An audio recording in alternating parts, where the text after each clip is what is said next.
Hello everyone, today I'm going to go over how to make a dungeon. I was flipping through the Dungeon Master's Guide for 5th edition last night trying to find yellow mold, and it was really hard to find because I didn't know the name of the thing I was looking for, and I was in the wrong section. Anyways, I found the section on how to make a dungeon again, and I was like, I should actually try using this thing. So I'm going to do that. I have Dungeon Draft. This is what I use to make most of my maps, or all my maps, if I don't grab them from the internet. One of the things to keep in mind when you're making a dungeon is not to make something that's too big. If it's too big, it's going to take up too much space on the computer, and therefore it will take longer to load. If you're doing an internet game on Row 20 or through FoundDBT, it'll take too longer to load for the other players. So you want something small, but not too small. Probably around 30 or 30 tiles is fine.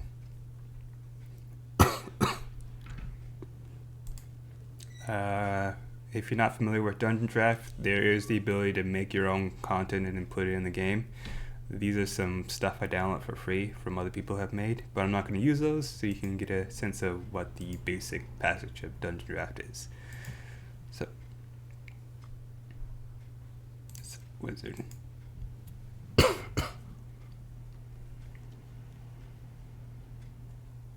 Alright. So, this is the setup wizard. There's a thing to quickly generate a level for you. Just press one button, bam, you have a dungeon. You can change the walls, you generate it. You change the tiling. But of course it's too random, and I guess that's useful if you want to quickly throw something together, but I want to be a bit more precise. Also, there is a way to generate caves as well. As you can see, with the cave generation is kind of bad, I would say, since it's not wide enough, but you can easily edit it.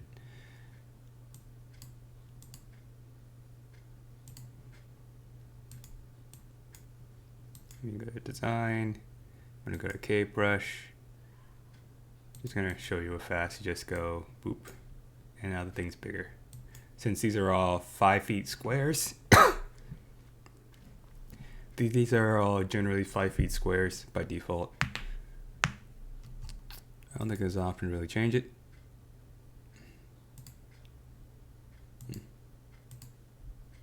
Alright. So anyways, I'm going to hold down control. I think it's control. Nope. It's a delete stuff button. There we go. It's alt. I keep forgetting what button it is to delete stuff. So anyways, I'm going to really erase all this real fast. Now you have an idea of how this thing works.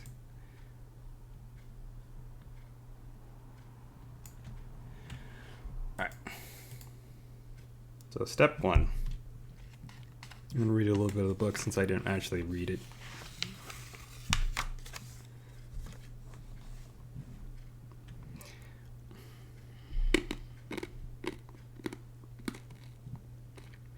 Okay, so first it wants me to roast. Oh, the page number in the Dungeon Master's Guide is page 290. That's the page where you can look up how to create a dungeon. Feel free to open it as well and roll some dice too, and then tell me what dice results you get, and I'll try to add it in. Let's see here.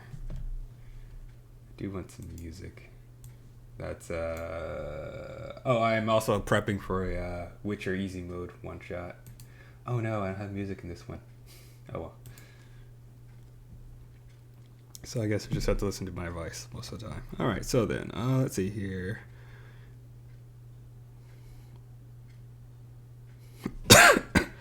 One, you have the initial, I'm pretty sure that's once you have the initial passage, doors determine the location and nature of the subsequent passages, doors, chambers, stairs, and so on.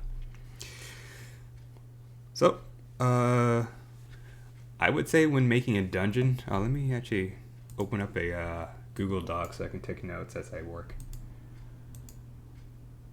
I find that helps. It helps to write stuff down as you begin working on a project.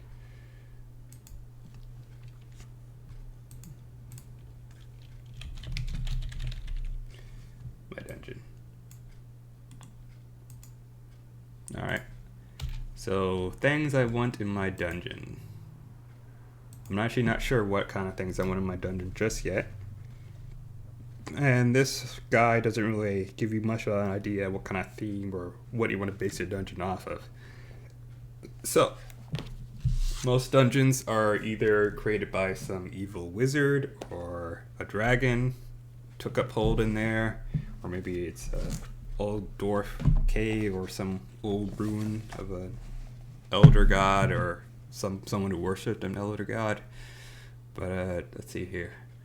I'm gonna go with a very simple castle dungeon for now. So let's say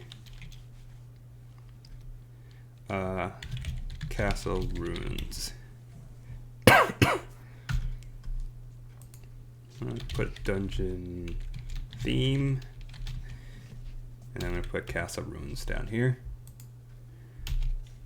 I'm gonna put flooded. And these are just like themes I'm gonna add into the dungeon. So I kind of want it to be like it has a bit of castle theme. It's been flooded. Maybe there's some flooded passages. And then let's see here. What else do I want in there? A cave system.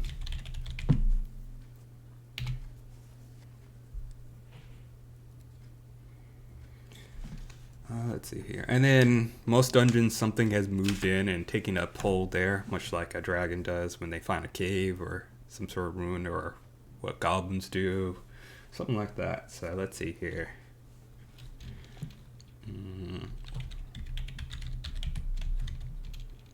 Inhabited by... What's something you haven't fought recently? Let's go with skeletons.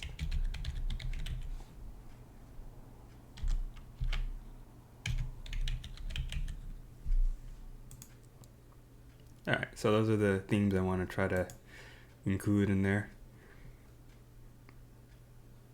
And then I guess this would be history. What this place is, what happened there. I don't have any ideas currently, so I'm going to skip this one. Oops.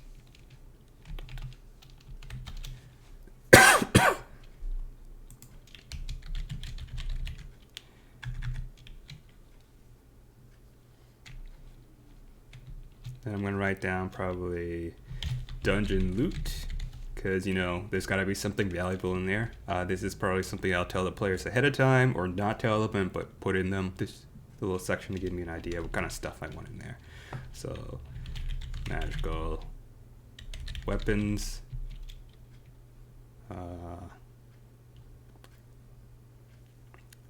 Yeah, that's pretty much it for now. Magical weapons. Alright, and then let's see here.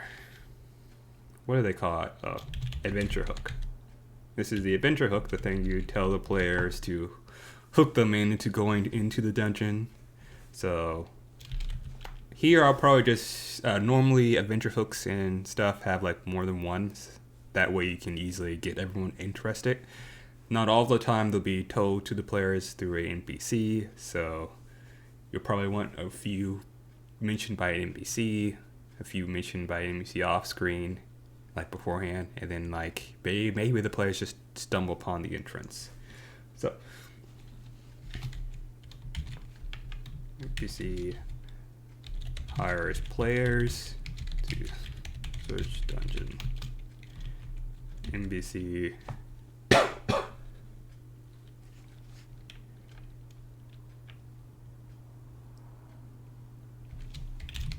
a NPC has gone missing in the dungeon, and players are hired to rescue them. Players stumble upon the dungeon entrance. So here are my 3 adventure hooks. First one is, hey, players are hired to just go and check out the dungeon. And then the second one is players are hired to go rescue someone who was checking out the dungeon. And the third one is players stumble on the entrance and are captivated by it and therefore enter it. Those are the three general things, and that's pretty much all I feel like I need for my adventure hooks currently.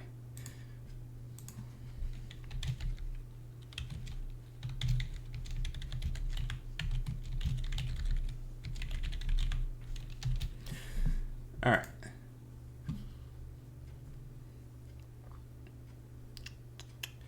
With that said, I don't have any ideas for dungeon history just yet, but I'll probably put down it is a castle ruin, so that's as far as I have gotten with history currently.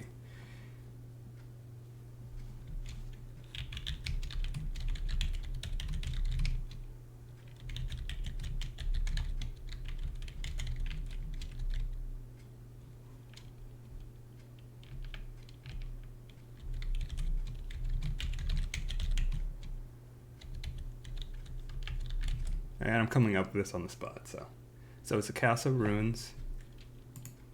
Let me actually start a new bullet point here.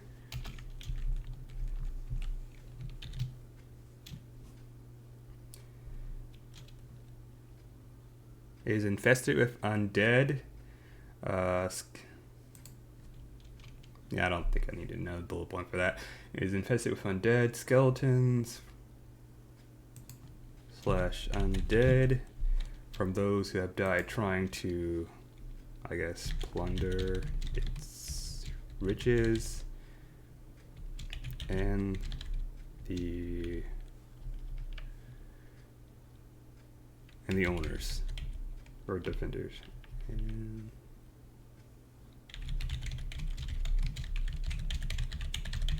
there we go. So there we go. We got some story there going.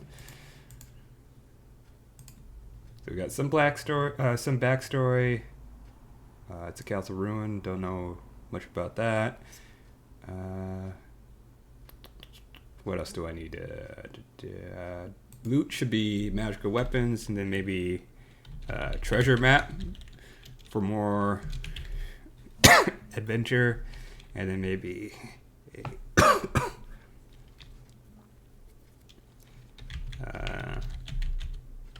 priceless artwork.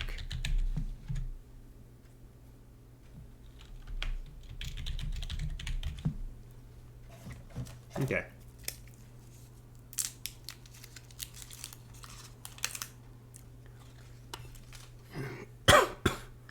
Excuse me, so I have a cough.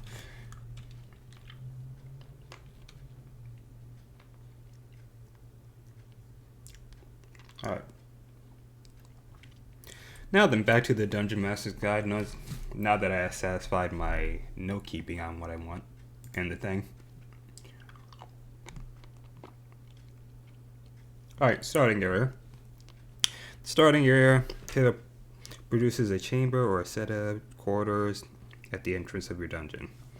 We're going to start to the south, or maybe to the left, I don't know. Maybe I'll roll a d4 to figure out. Where do I want to start? 1, 2, 3. Alright, south. Okay, first roll starting area. Determine passages.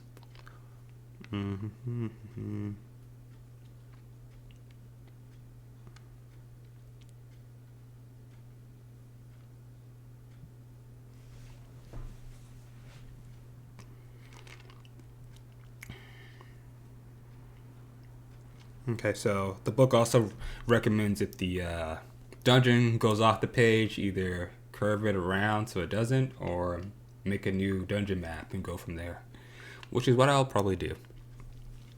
So, starting area is a D10.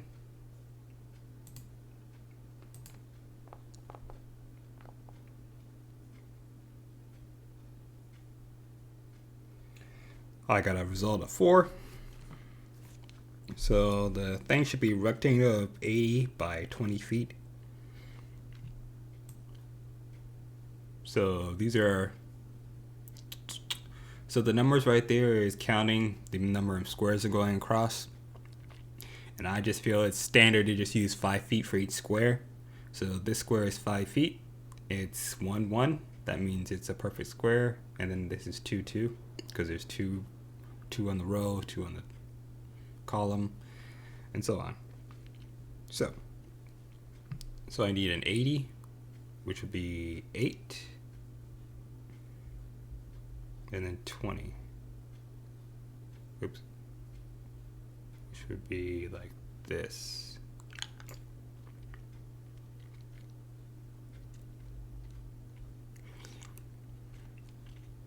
I would say the dungeon floor is cobblestone, and the walls would be made of stone, concrete, maybe. Yeah, so let's just redo that.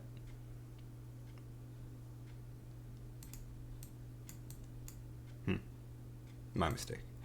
Let's see here. Of course, when I just pick this up and drag it. You know what? Let's see. I'll just remake it down here.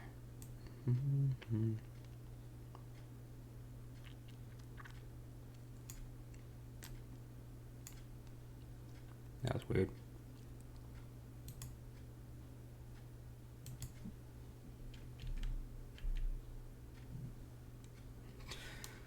Alright. Now that the starting area is made, I got 4. Yeah, 4. So rectangle 80 by 20 feet. So that's 8 by 2 in the dungeon draft. With a row of pillars down the middle. 2 passages. 2 passages leading from each long wall. Doors on each short wall. I think I have my thing on the wrong thing. So actually I should be like this probably.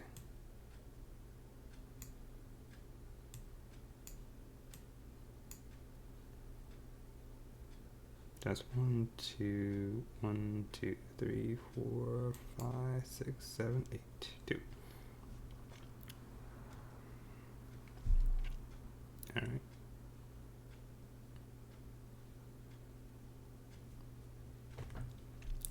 Alright, so then with a row of columns down the middle, so right down the middle there will be a row of columns. And this is just how I like to do it, but I like to, where's my thing? Oh, here we go. I like to run it off the screen. This lets me know the entrance was right here. Or there's a passageway leading off the screen. So the players will enter from here. There's a row of columns going down the center. Dungeon Draft does come with its own art assets, so let me see if I can find it. Here we go, objects. And I'm gonna look for columns. I could have sworn they had columns in here.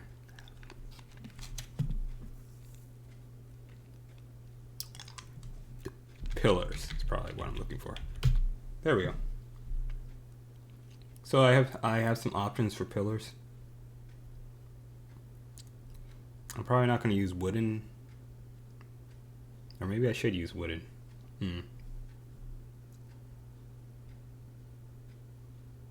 So these are like pillar broken ones right here. The ones that are a long ways.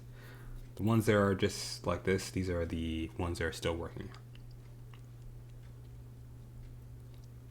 So wood or stone? I'm going with, wait, what's this? Pillow. Okay. I'll actually go with stone since they look nicer. So let's see here. I'm going to grab, trying to make sure it matches these over here. Looks like they have a square base mostly. So is this one right here? It's my, that's 1, 2. I'm gonna put this one there. Actually, I'll come back to that. I'm actually going to go back up here, switch to this one right here. And I'm going to rotate it a little bit and then put it right, and turn off snapping. This is a broken pillar, it's fallen, so it's going to go right there.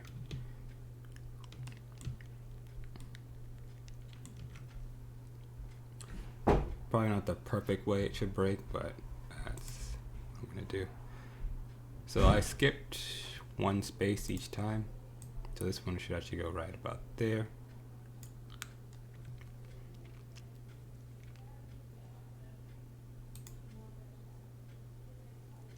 That one's 1, this is 2, and then this one will go right here.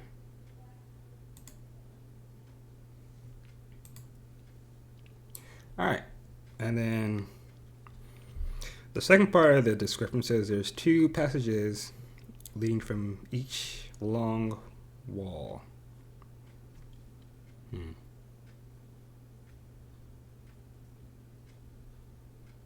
So there's 2 passages leading from this side and then this side. So I have to roll on the passages table. So that's 2d20s.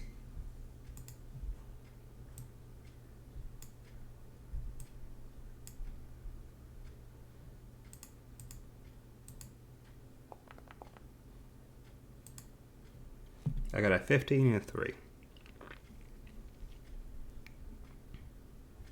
I'm just going to read them real fast to make sure they're not different. When generating passages and corridors, roll on the passages table, multiply times, passages table multiple times, extending the length,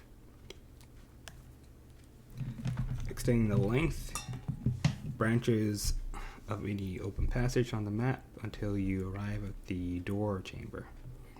Whenever you create a new passage, roll to determine its width. If the passage branches from another passage, roll a d12 on the passage width table. This passage width table? Okay. If it comes from a chamber, or roll a d20 on that table. But the width of the passage must be at least 5 feet smaller than the longest dimension of the chamber.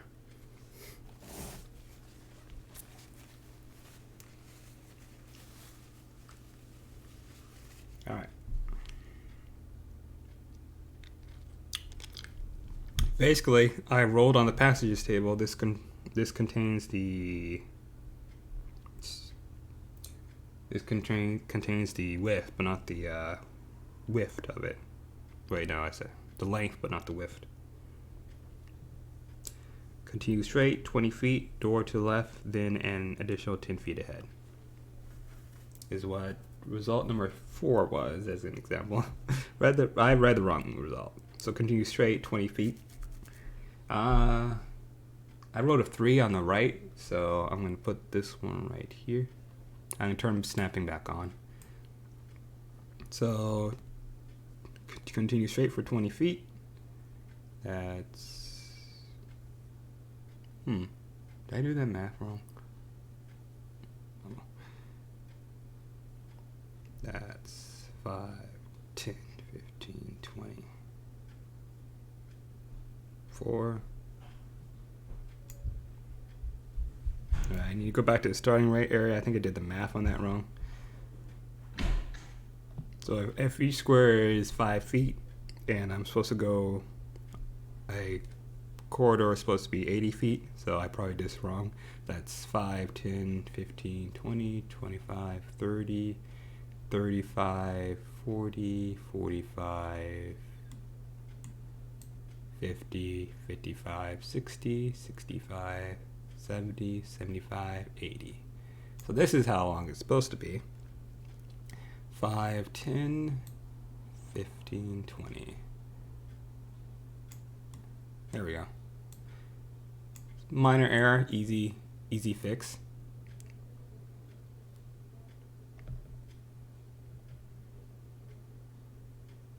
So it also says 2 passages leading from each long wall.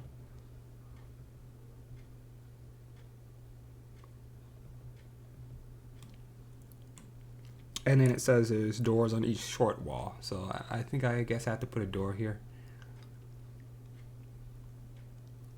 So instead of moving this whole map around, I'm just going to go to menu, change map size, and I'm going to nudge it one tile down. Probably going to nudge it one more tile down.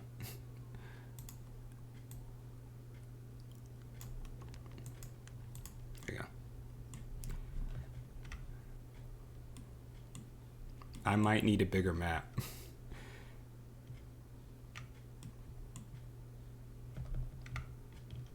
1, 2, 3, 5, 10, 15, 20, 25, 30, 35, 40, 45, 50, 55, 60, 65, 70, 75, 80. Is 80.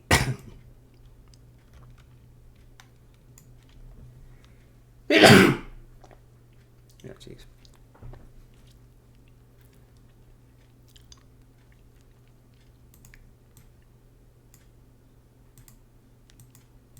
I remember being able to select this and move it. That's weird.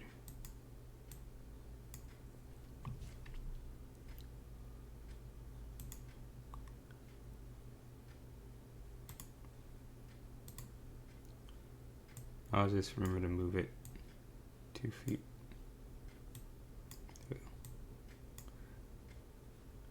Alright. Now I'm going to slap some doors on it. It does come with doors. There's 2 ways of placing doors. There's the anchored and freestanding. Doors in Windows. So for the, I'm going to do a port call list for this area. Because the things are even, I'm actually going to put it in the center right here. That way you can know for a fact that you can attack from this square and this square through the port call list. And if I click freestanding, that means I can just place it anywhere. If I wanted to snap to the thing. Is there a bigger portcullis? No. I'll put a portcullis here, like so. Zoom in so you can see it better.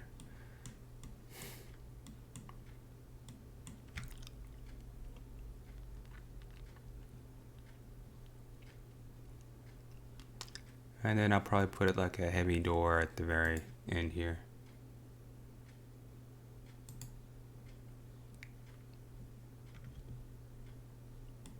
Looks like I have trouble seeing the door. Guess I'll have to nudge it down. There we go. Alright, so I got a door on the north and south.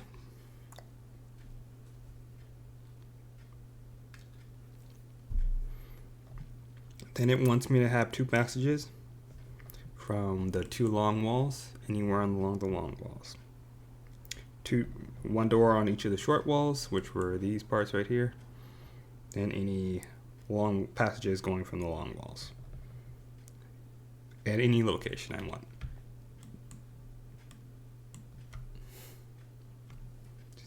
I feel like I'm about to sneeze again.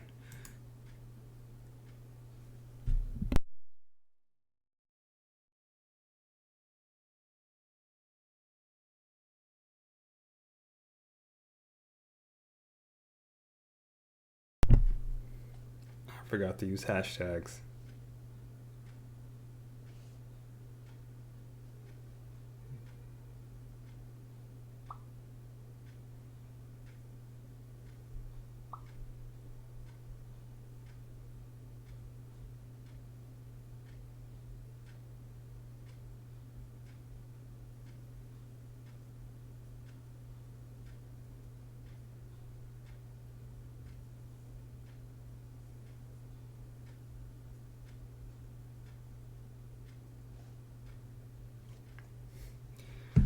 Below my nose. One moment.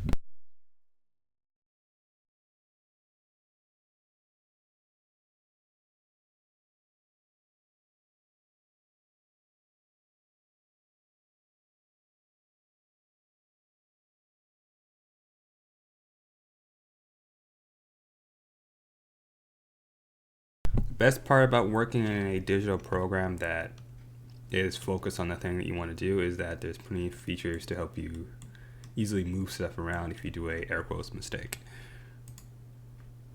But we're gonna call them happy little accidents. So all I gotta do is just copy this. I want to say I actually like where they are. Right now it says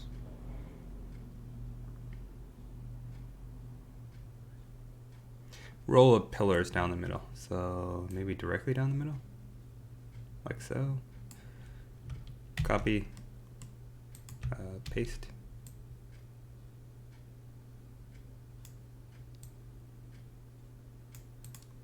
And delete these two.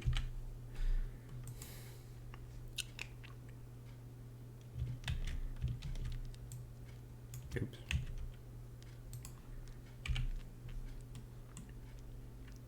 Like so. So there's my row of pillars.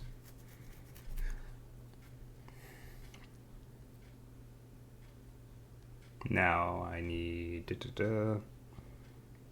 back to the passages. So first result was a 15, second result was a 3, so what's 15? Is a direct chamber, roll on the chamber chart. Okay. So let's just go back to number 3 then, and I'll do 15 later. So back to 3, continue straight for 20 feet, so that's 5, 10, 15, 20. There's a door on your right. I assume, let's say south is the right.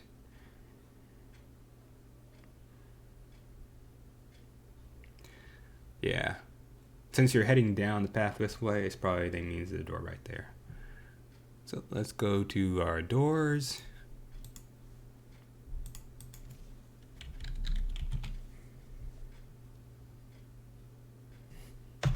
I'm unsure why they're showing me pots and pans.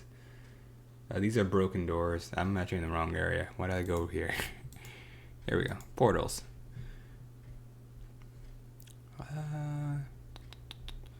Let's do this door.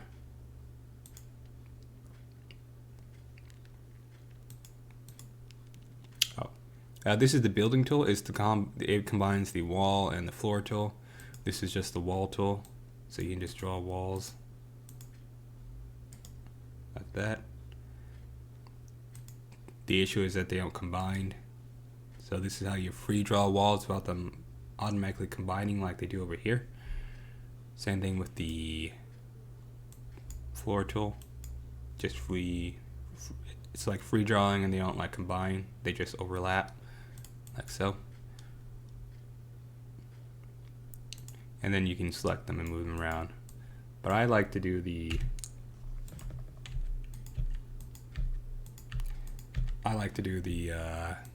quicker and quick build one, the building tool. It combines both of them, and then I can quickly edit it and set it up faster. All right, back to 3, then additional 10 feet ahead, so that's 1, 2. So there we go.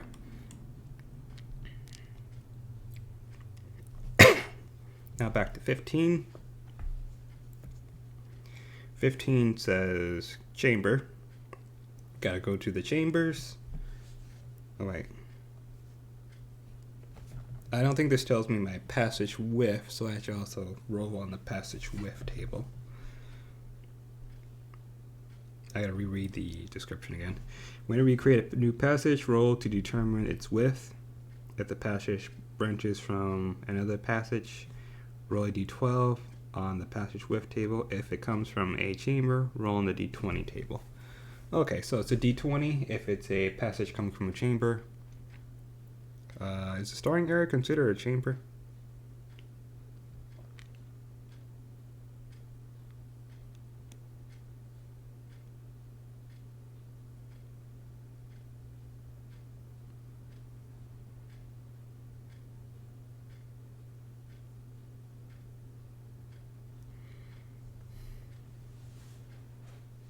Alright, I'm going to assume it's yes. So I'm going to roll a d20. I got an 8. The passage is 10 feet. So I add an extra layer. Alright, now to result of 15.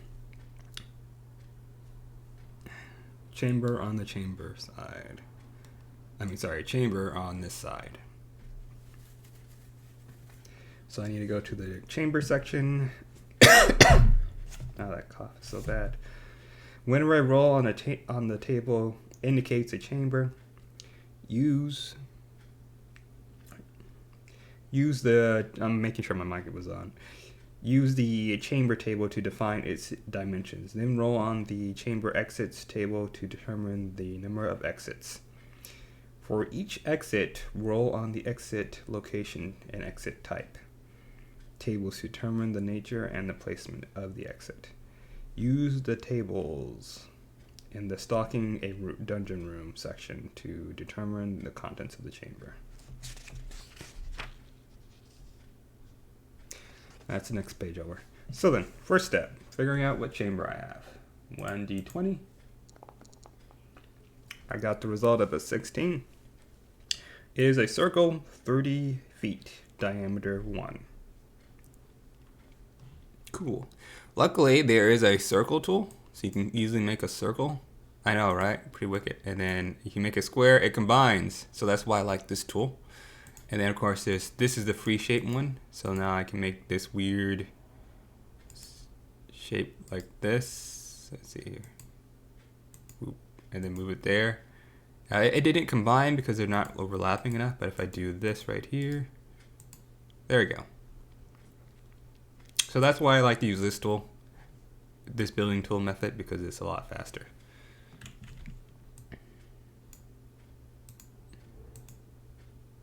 Let me just murder the whole thing. Though I do wish I could just drag it. I forget which button does that. Anywho, circle. So it was diameter 1. So circle 30 feet, diameter 1. So that's, let's see if I can do this right. 5, 10, 15, 5, 10, 15, 20, 20. I think I'm doing this right. All right, here we go.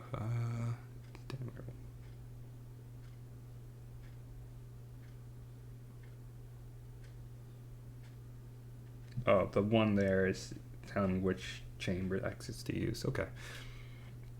Hopefully I overlapped it enough with that wall right there so it makes a door, or I'll just correct it later. It doesn't have to be perfect to the chart, but anyways, for 30 feet, each square is 5 feet, so I'm going to count diagonally, I guess. It's got to make that happen. 5, 10, 5, 10, 15, 20, 5, 30. I think this is it. 7, 7.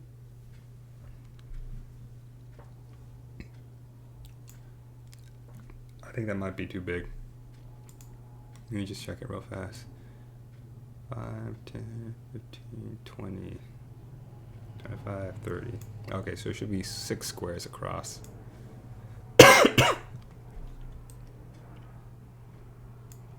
I did one too big. So 6 by 6.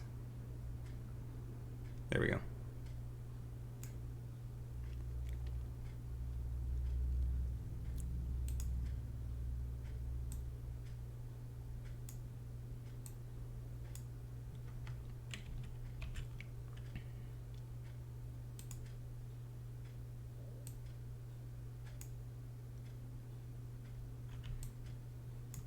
Okay.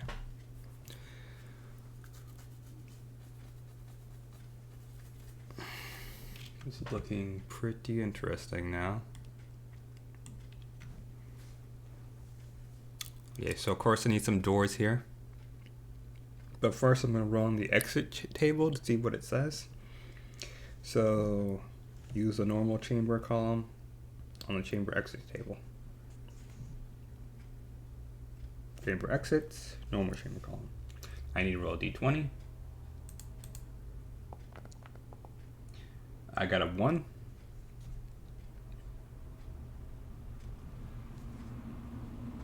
It says 0.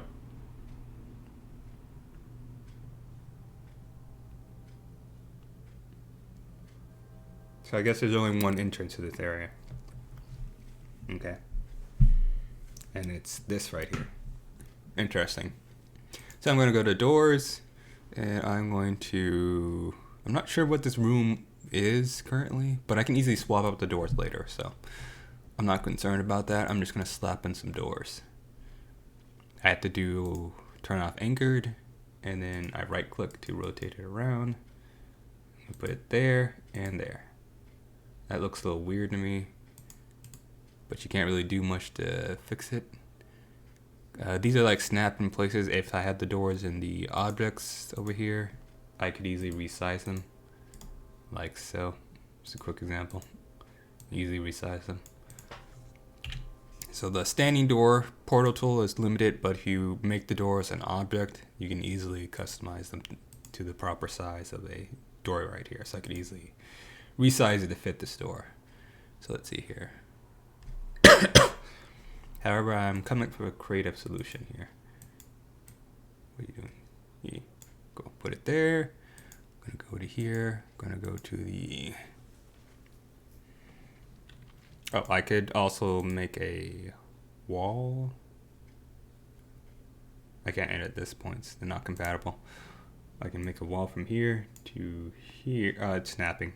One moment. There we go. Make a wall from here to here. That's still kind of weird looking. So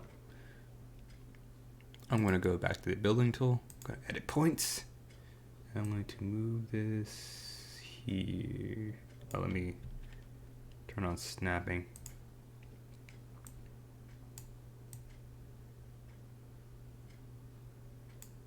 Actually, I could just probably snap these two together like that.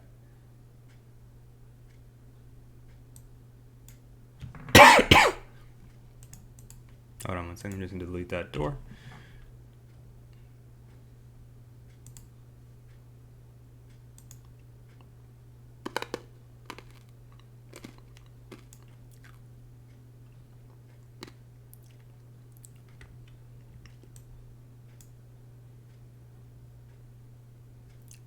I'm trying to remember how to create a new point, because this one right here is going to get crooked.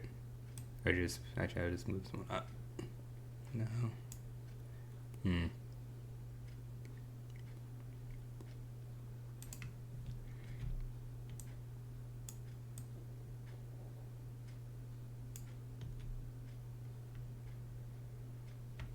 Oh, you can also turn off snapping for this, and then I can easily like redraw a closing point. I'm thinking of doing something like this, but that just closes it. Interesting problems. Does it even need a door? I feel like things should have doors. Excuse me. I'm taking cough drops, but they seem to have no effect.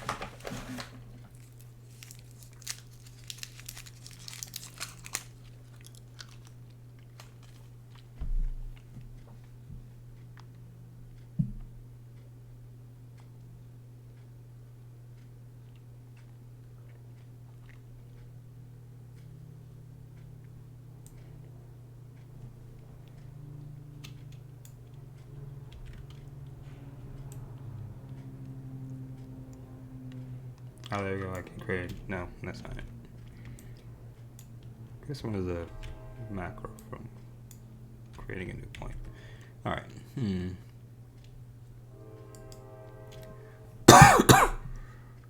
Oh, it's important to save your progress. Let me save my progress. I have made many of maps.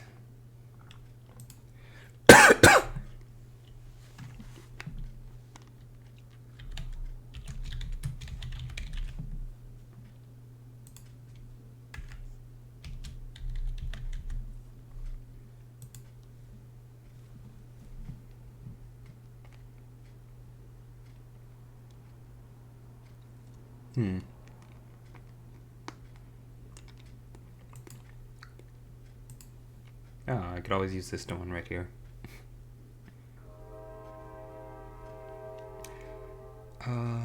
Snapping. Excuse me. There we go. I think this one looks nicer. It's flatter door. I could try this in its place. I still like the flat ones. Sorry, flat. Excuse me. Need some water.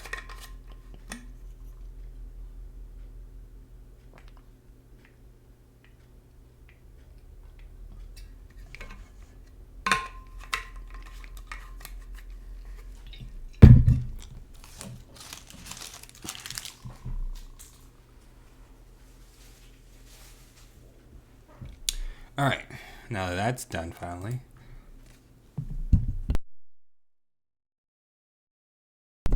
Next step is...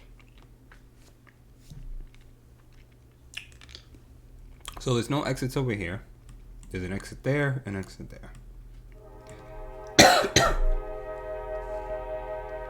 I shall consult the rule book and see what it says.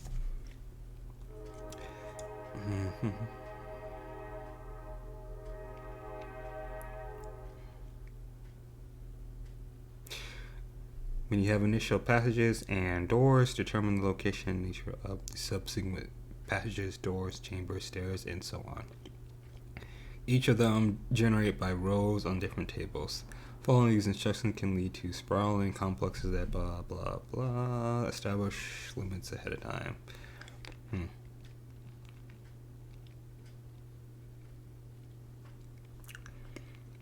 So basically, after you generate the starting area, that's supposed to give you some passages, and then from there you just figure out what you want to add on.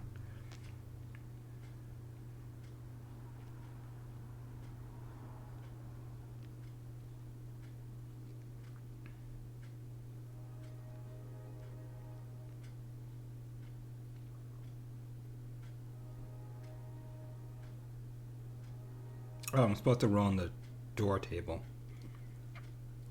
So that's a D20. Since there's a door here, excuse me, it says in the book, whenever a result indicates a door, you're supposed to roll on the doors table. Whenever a table, I'm basically reading it again from the book. Whenever a table row indicates a door, roll on the door table type to determine the nature. Then roll on the beyond a door table type. See what lies on the other side of the door. If a door is barred, you decide which side of the door the bar is on. Unlocked doors can also be stuck at your discretion. Alright. So I'm counting this as 1, 2, 3, and 4. So let's start with this one down here. I got a 19. It's a secret door. So the dungeon entrance is a secret door. Interesting. Let's roll another one.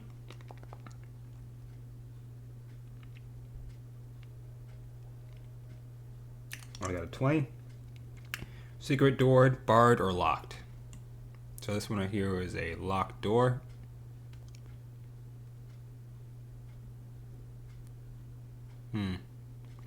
Oh, there is a writing tool in here. However, I don't want to write on it. Because if I write on it, then the players can see that there's a locked door here. So I need to figure out a way of coming up with fake false doors.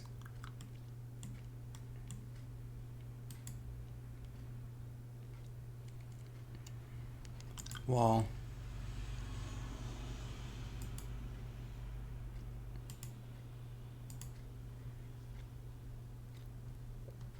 Sadly, there's no secret door here, so I'll use this right here, I guess. This looks like a pretty good secret.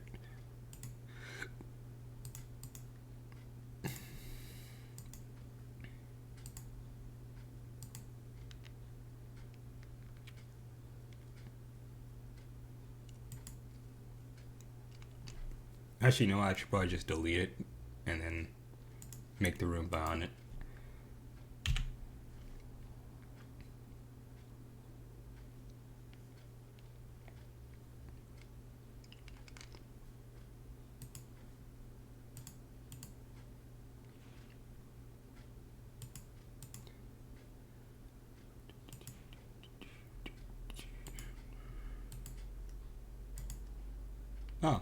Well, I'll leave that there as a placeholder for now. Alright, let's see here.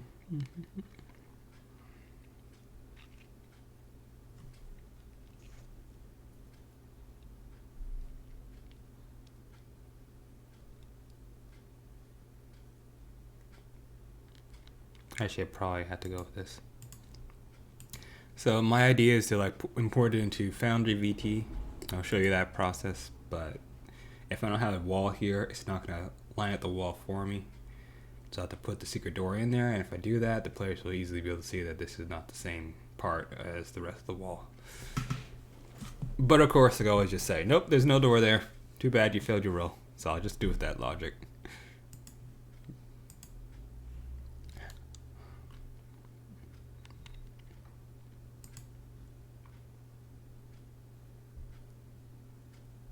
They don't have a secret door function, so you just have to decide which one's the secret door. Oh well. And then I'll just...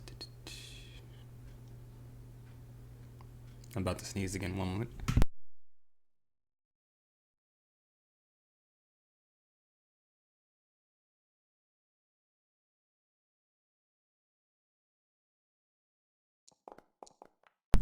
Alright, so I rolled for the north door, and I got the secret door. So I'm going to swap that out for that.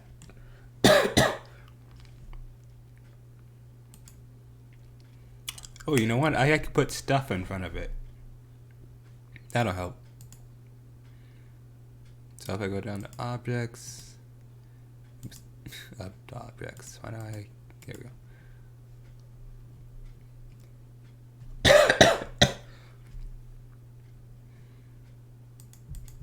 Now I'm going to look up armor.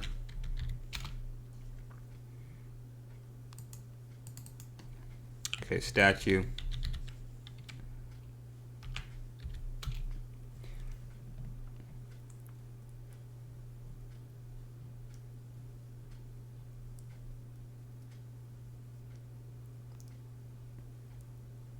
This one right here looks like a statue of a knight.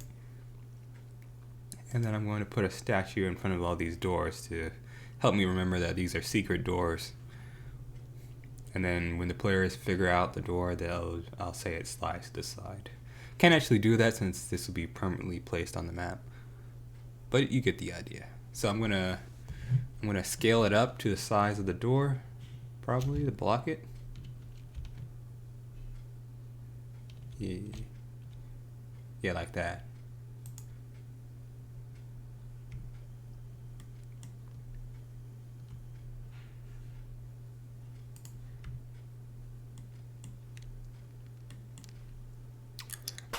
That way they can't just figure out and go, oh, there's a secret door here, but you can't find the switch because you failed the test and everything. Good sportsmanship. Alright, another D20 for the doors right here. I got a 2. Wooden doors. Alright, since these are made of wooden doors, and I hate putting doors here, I really don't like the idea. So I'm going to go to objects. I'm going to go to doors.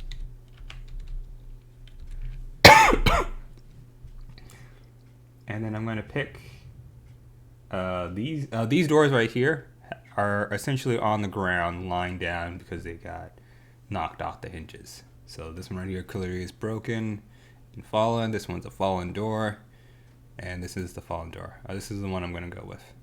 And of course I have to scale it back down to 1. I'm going to put it right here. It's a happy little door right there.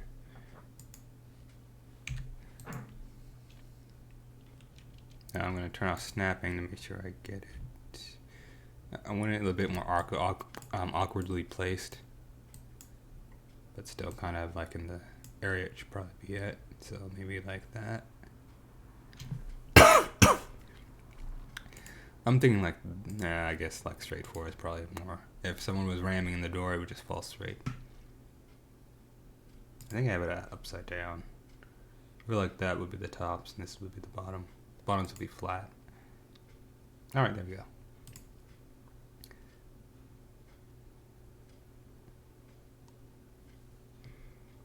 Alright, so I have completed rolling through the doors. These two are secrets. This one right here as well is a secret too. No idea how they're going to find the entrance.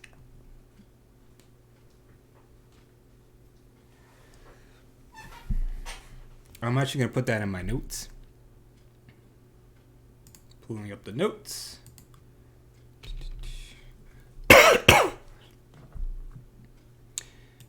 I'm going to pull up this tool right here. I'm going to here.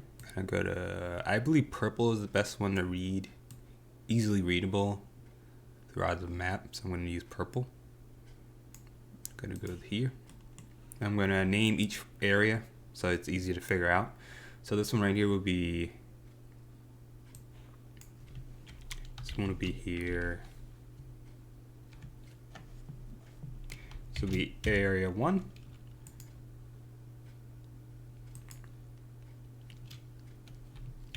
This one will be A2.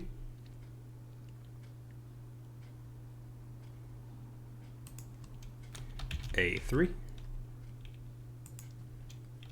A4. So A is for area, and then they're numbered. So the reason why I'm doing that is so that now I can open up my dock and then go in here and then go, actually I kind of like the bullet points for some reason. I like bullet points. Keeps me on task, I guess, or focused. So I'm going to type in area 1. Probably going to do this, starting area. Entrance to the dungeon is secret. Hidden behind a statue.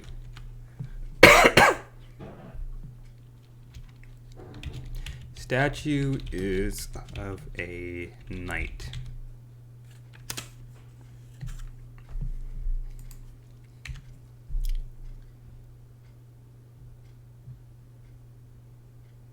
Alright. Now I'm essentially just going to do this for all the A's. So A2 is the other secret door.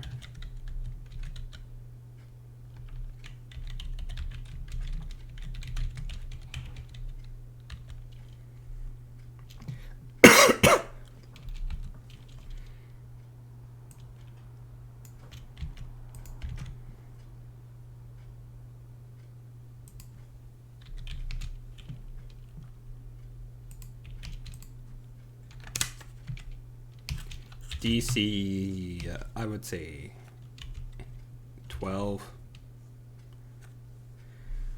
It really depends on what system you're going to use, but the secret door is in blah, blah, blah, blah. Anyway, I guess I just have to copy and paste this now. Oops. Nope, that didn't work either.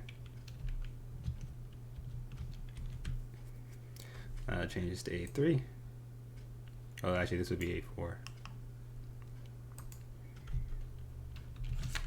And this would be A3.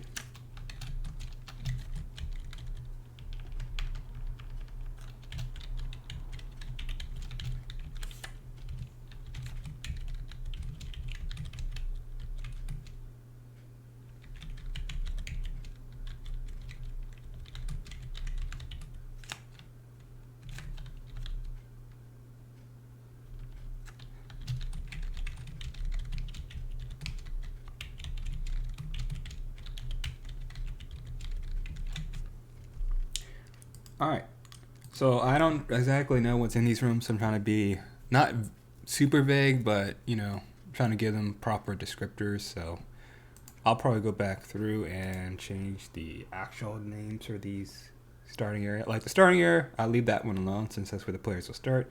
But for secret door hidden behind statue, of course I'm going to change. I'm going to probably change the name of these to name the room that's behind it.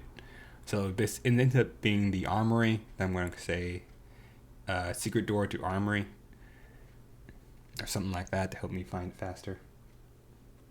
That way I have the room name and it's a secret and it's a door.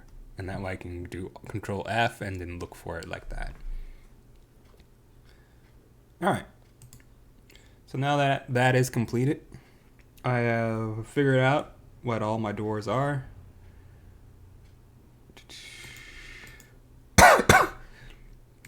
back to the build tool, back to my shapes.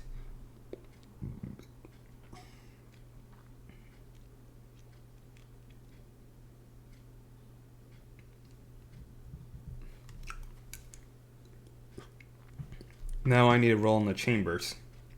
Whenever I roll on the table indicates a chamber, use the chamber table to define its stuff. Excuse me. Wait, no. Beyond the door. I mean beyond the door. That's where I need to roll. Unlock doors can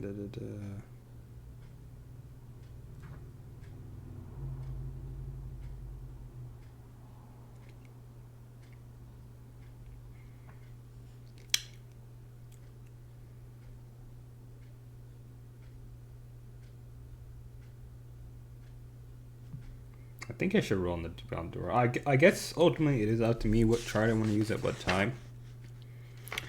But I figured it would be a bit more of a guide. Since there's a starting area, passages, and then there's doors, chambers, and then stairs. And it's supposed to tell you which one you're supposed to go to next. But it really stops right around here once you do the initial area. So I guess it is up to you at that point.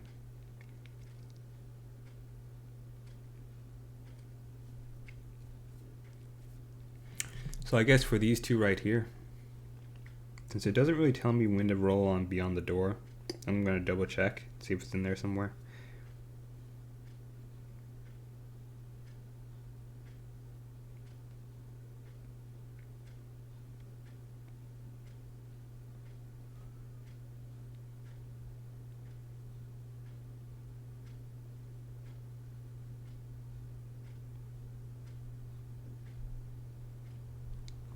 Skim reading real fast.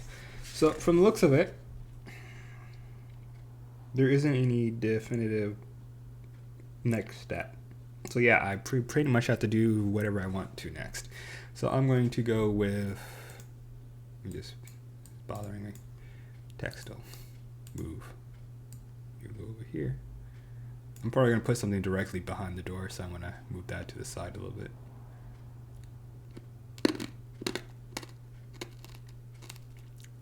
Since this is the wall, I don't want it on the wall, otherwise players will be able to see it. I want to maintain immersion. Anywho.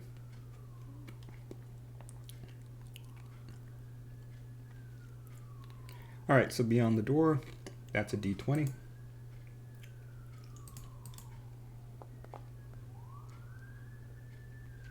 $13.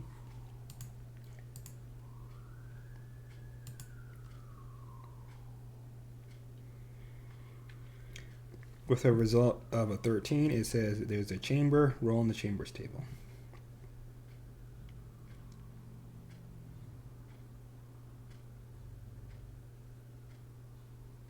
Oh, it actually does say roll beyond the door table.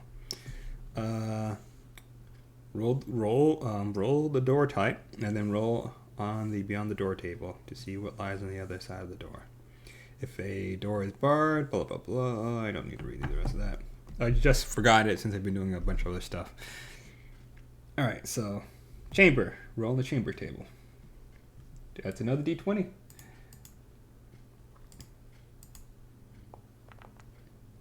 $14.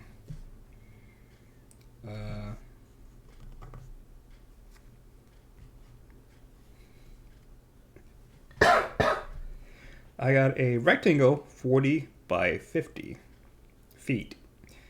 And then 2, which means, and there is a 2 at the end, which means use the large chamber column on the chamber exit table. Each of the chambers have a little number at the very end. It's either a 1 or a 2, and it tells me what chamber exit chart to roll on. It's one chart, but there's like 2 columns to it. One is normal chamber, one is large chamber.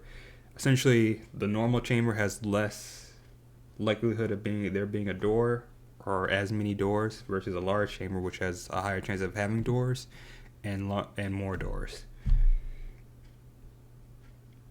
So we're making a door down here, building blah blah blah, snap pole. I chose this spot here.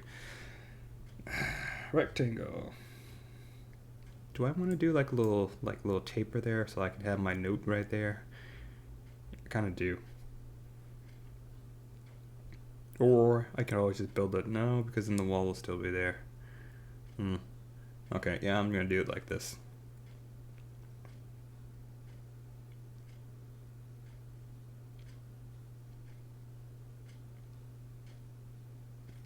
I would say the problem with the building tool is that you can't have a wall right here. You can't use the building tool to create a wall right there. So I'll have to pretty much go to the wall tool and then create a wall there, which looks kind of awkward, I would say. As you can see, it goes like underneath it instead of like fusing with it. But it probably does that anyways, since like this, they don't really combine. So I will probably have to put a new wall there once I'm done doing what I'm about to do.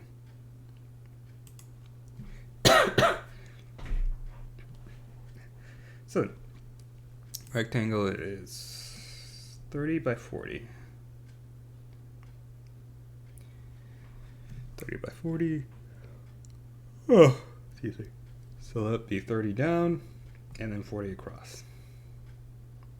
So 5, 10, 15, 20, 25, 30, 35. Oh, sorry. 30. 5, 10, 15, 20, 25, 30. There we go. And 30 across.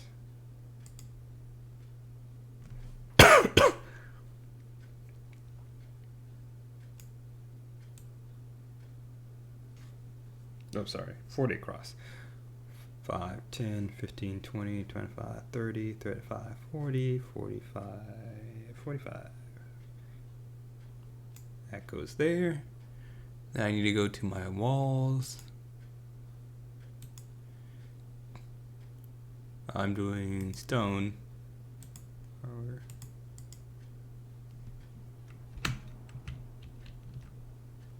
think the door disappeared there.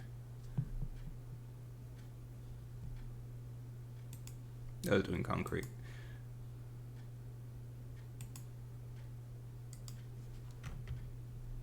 Yeah, the door did disappear, which means I need to stretch this all the way across. So, since the door was anchored to the point, the moment the point was removed, I now have to it was removed by me making the wall outward like this, so the point was no longer there, so the door disappeared. So now I have to reslot the door. No big deal. Just 2 clicks. I was just explaining what happened. And I guess I'll show you again. So there's the door.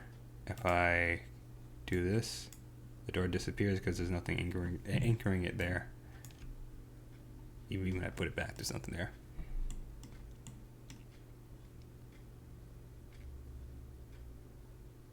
Alright. So here's the room. The secret door room. Okay. Now, let's see, that was result 14. Next, I need to go to 2 on the chamber's exit table. That's a D20.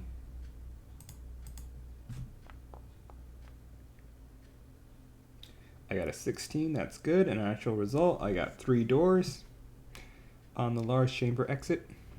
That means I have to roll exit location 3 times. 1, 2, 3. I feel like my map is going to expand outward down here.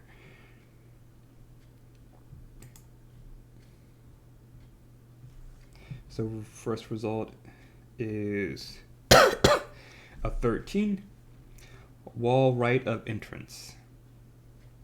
So here's the entrance, and to the right of it, to the right of it would be right here. So it's a good thing I left some space there, I guess.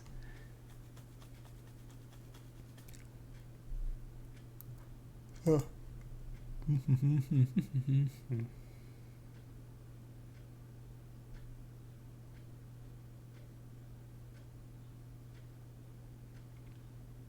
So there is. So then now that I know the location of the door, it's going to be over here. And you roll for exit type. This will tell me if it just goes into a corridor or if it is a door. And then I roll in the door table to figure out what kind of door. It is a 15. 15 means it is just a corridor that's 10 feet long. It's going to be a little awkward trying to fit that in there. So I'm going to go right here. 5, 10. Huh, okay. Well, never mind then. Pretty short corridor. Now back to exit location. I got an 18. That's the highest result. Same wall as entrance. So there's literally a door on the same wall as the entrance. So I'm going to put it over here because that would be goofy for it to be right here. So I'm going to put the door right here. Oh, I need to roll what time it is again. I got a 19. It is another corridor, which means 10 feet long corridor. 5, 10.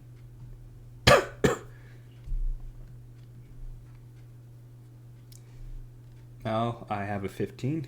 15 is wall right of entrance. Same wall. Yeah. It's pretty much the same one as before. I got a 9, meaning there's a door here. So one of these. So there's two corridors that lead out of here. Sorry, there's 2 entrances or exits. It depends on your perspective. One is just a corridor with 10 feet. The other one is a door. So I'm going to put the door here and the corridor down there. Since I have don't have a wall there, I'm going to switch it to freestanding. Then I'm going to switch to my door and put it there. Ugh.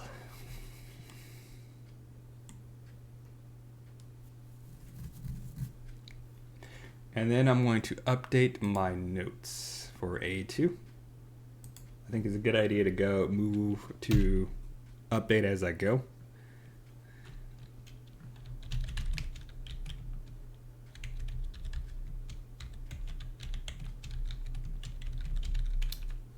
Just going to simply say there are 3 exits to the room. Then I'm going to mention what those exits are.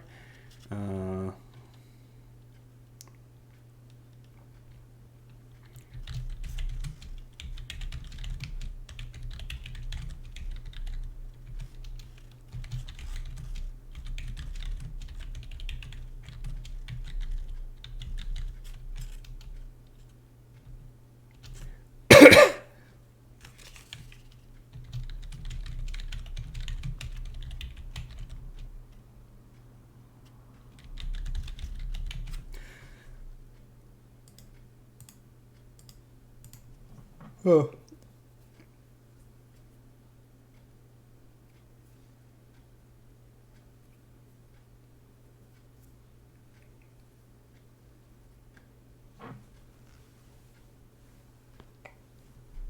All right.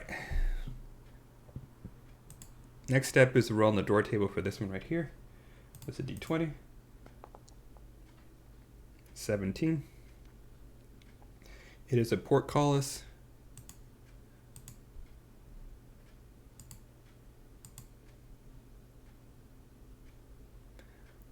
I will update my notes.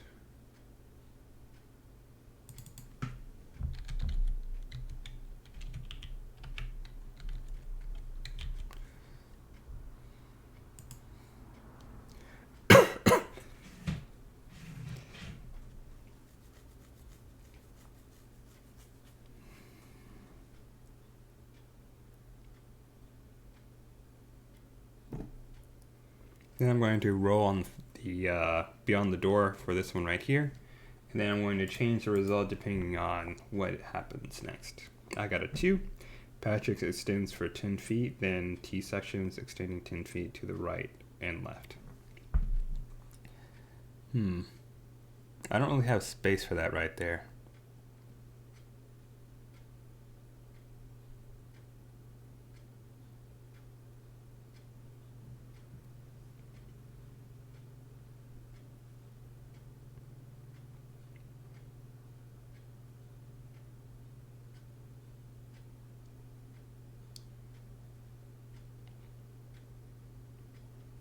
I am currently thinking of options.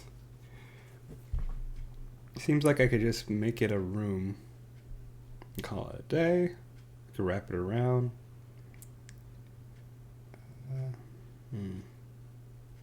Would it make sense to attach this one to this one right here? Because then what's the point of there being a portcullis right here?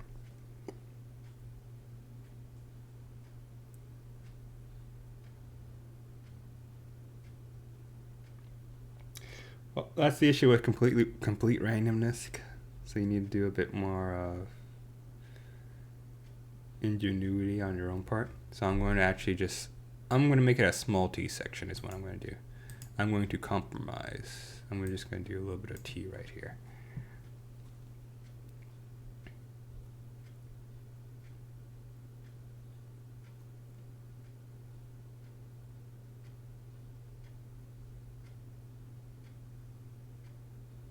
Okay.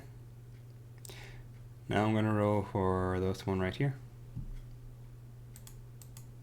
This is beyond the door, I guess.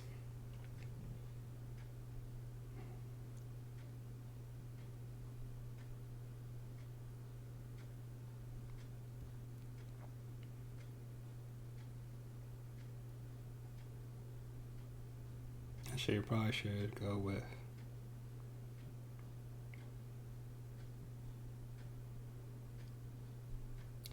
Actually, I should probably go to the passages. These are passages, I guess, so I should probably use the passages chart.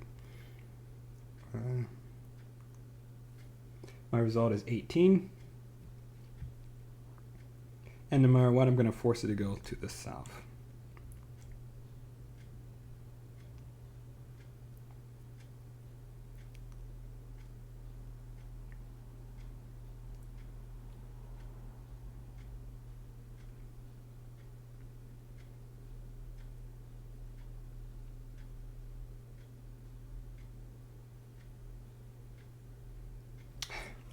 I got a chamber.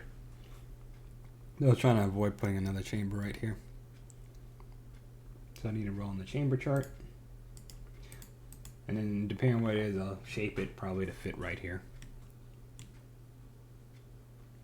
I got a 2. And it's actually not that big. Chamber is, put a square there. Chamber is 20 by 20. 5, 10, 15, 20.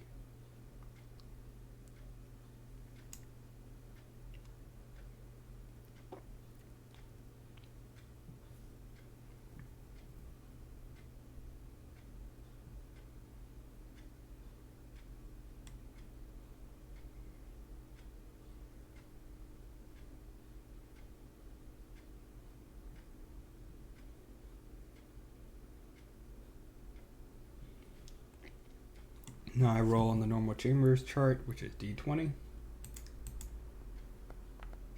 I got a 17. That's 3 exits. There's probably too many to put over here. But I'll try anyways.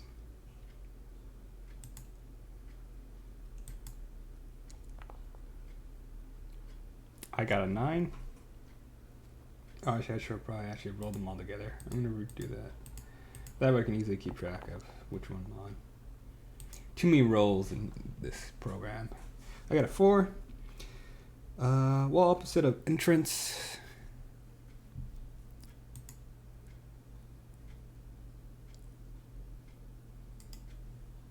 I need to figure out what kind of door it is. It is a 6. It's a wooden door.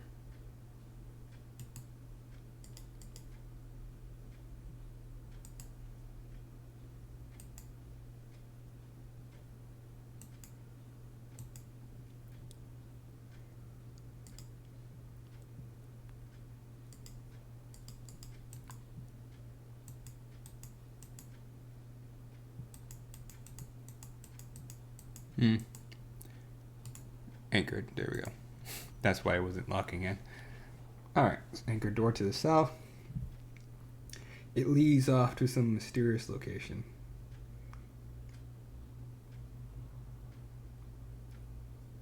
Actually, let me just move this room up, and then I don't have to worry about it not being on the map.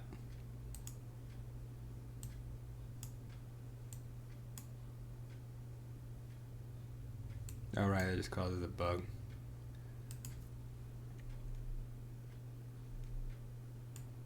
There we go. I think I just made things worse. Let me just undo. Alright, let's see here. Let's get this. Oop. And then remove this. There's all the doors I was clicking.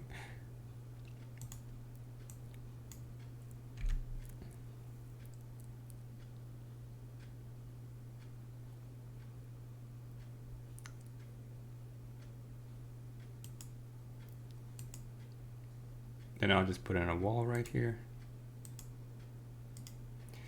There, like so. Oh, you can turn off the shadows for the walls if you want, so that way it's a shadowless wall.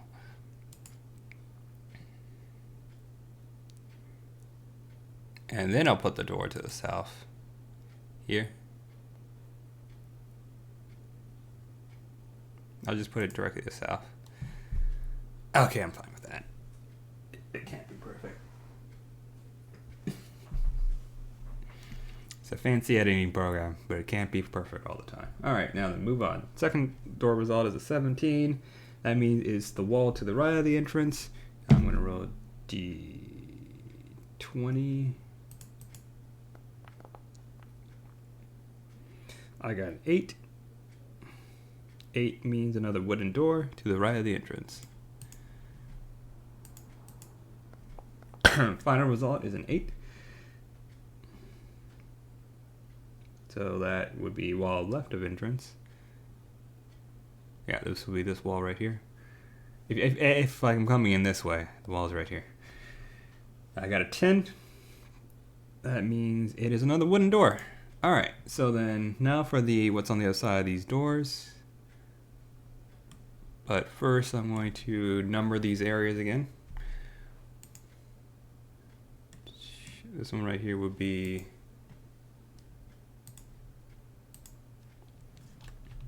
a 5. This one right here would be a 6. And I'm going to add them to my notes.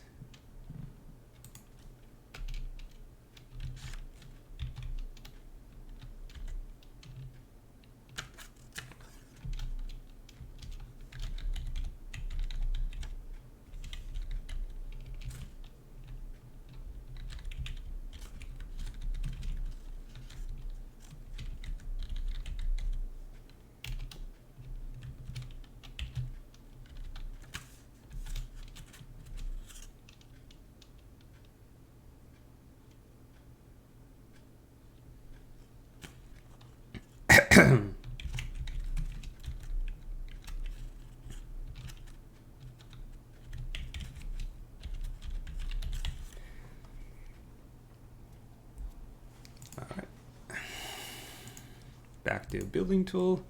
Alright, now for this one I'm going to manipulate the results a little bit. I don't have to. I might do something over here while I resolve the T section not being that big, or I might just also do something else. Because the door can't really pass through here and I don't really want to. That seems kind of weird to me. I mean, I could do it. That kind of defeats the purpose of this right here. I want them to come up here and try to figure out how to get inside these two things. Or I could create a door right there, I guess. Really depends on my mood, I guess. But we'll see. Let's see here. Let's see. Beyond the door. Let's roll a d20. I got 11. On the Beyond the Door chart, 11 is chamber roll. Alright, so then with that, I'm going to switch it to, it's a false door with a trap.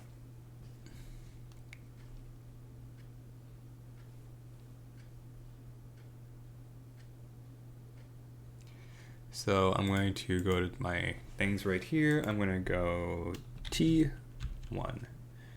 This means trap 1.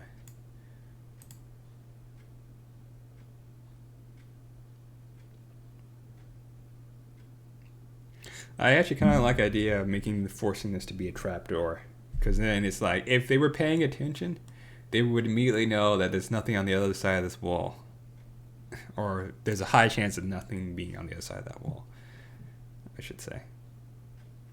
So here, let's go to the tier.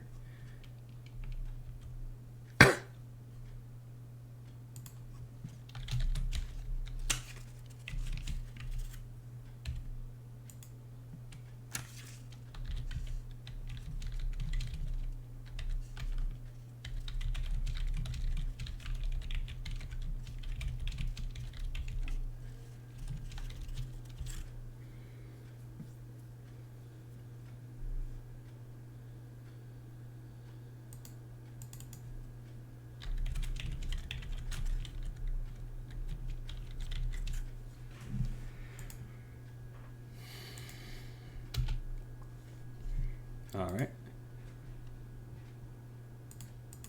Now D20 for the south. This is going off the map, so I'm a little more okay with that. I assume the entrance isn't like some sort of like blanket wall. It's probably like inside a cave or something. Or like the only visible area from the outside of the place would be this area right here. As a matter of fact, let's go to cave brush and just do a little cave right there. Oh no, that ruined everything.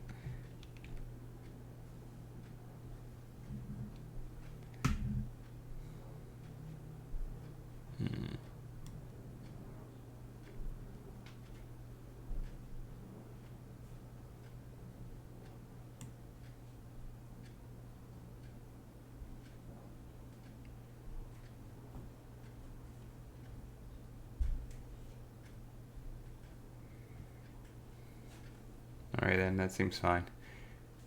Never mind, I'll just leave it alone. Alright. Where was I? Oh, right. 6 was... I forgot what I was doing.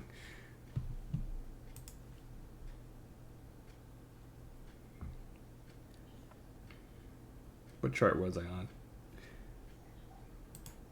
I'll just re-roll. What's on the other side of this door? I got an 8. Passage 20 feet straight ahead.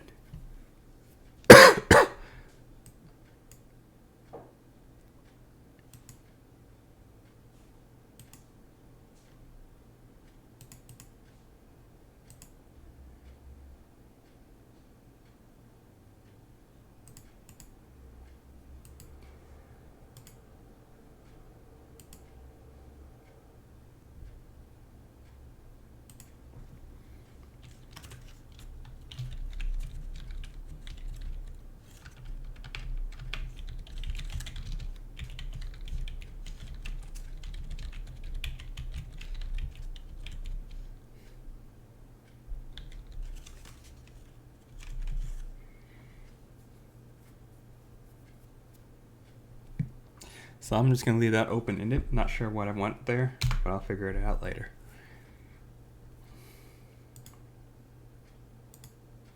I'll probably just block that one just so they can't go through it. But it's a wooden door, so they might just break it down and have to come up with something anyways. Ugh.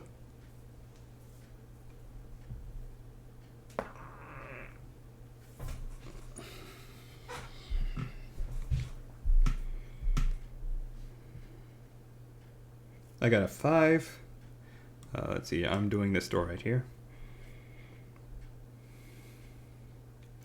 Passage 20 feet straight ahead. Excuse me. Oh no, I put it like in the middle. I should probably adjust that.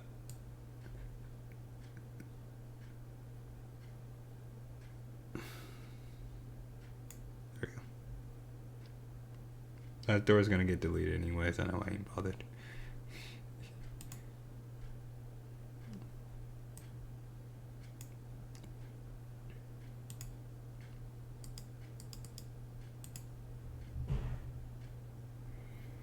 Alright.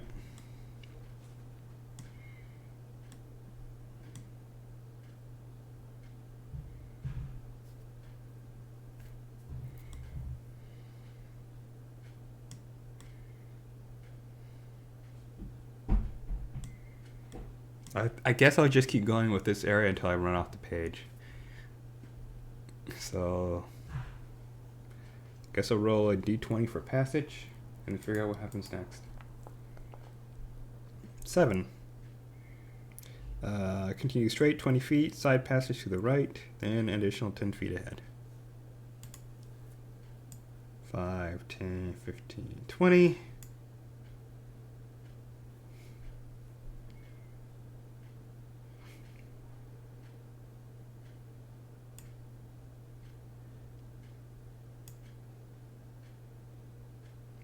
And then I'll just say this goes off the map as well. So these 2 doors are leading off to some other area. Who knows what? Who knows what's going on over there? We'll figure that out later. Like the rulebook suggests, if it runs off the page, then just pull out another sheet of graph paper, or just say it leads somewhere else. Maybe these are escape tunnels. Who knows? I'll figure it out later.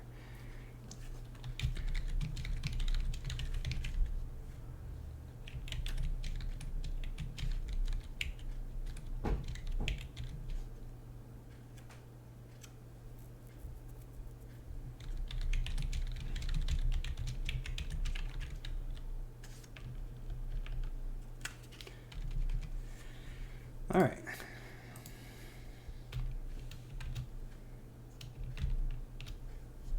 So that's room 6 completed, I would say. 1 trap, two exits that lead to I don't know where. I'll figure that out later. Now we're gonna go back up to here. This T section, I could make it bigger now that I could push it back to this wall and expand it here. But now I'll just leave it like that. 1 more square is not going to make a difference. So over here, we're going to roll a d20. I got a 9. And this is, I guess I go with passages.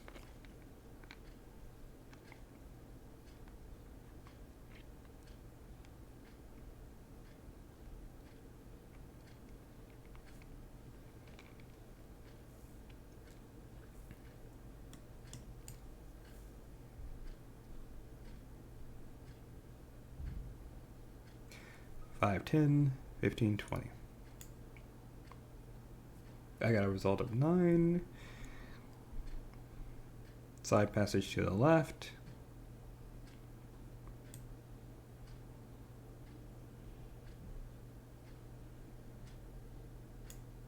Oh, side passage to the left. And then additional 10 feet ahead. So this is branching out actually. So now there's 2 things I have to do here. So I guess I'll roll twice again on passages.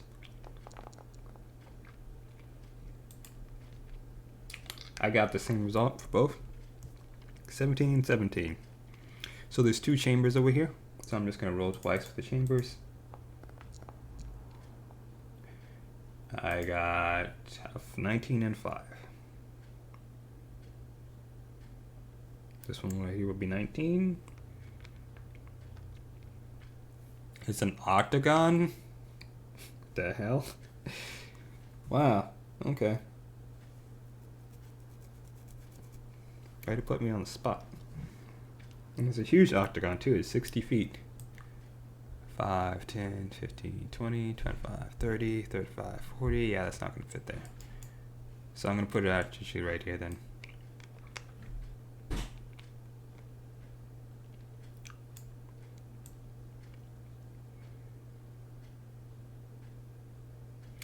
Five, 10, 15. Jeez, it's gonna be bigger than I expected. 5, 10, 15, 20, 25, 30, 35, 40, 45, 50, 55, 60. There we go.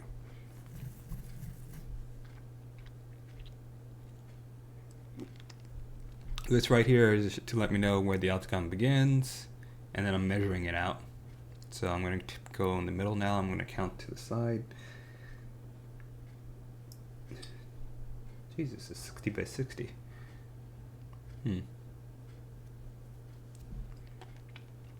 No one said it had to be perfectly attached to this area. 5, 10, 15, 20, 25, 30, 35, 40, 45, 50, 55, 60, 65, 70, 75, 80. Why did I count so high?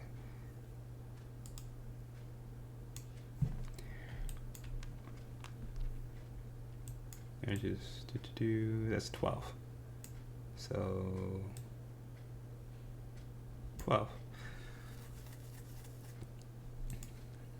Okay, so octagons. Let's see here. There's no draw octagon tool, so it's probably gonna look like shit as I try to fit it where I wanted it to be.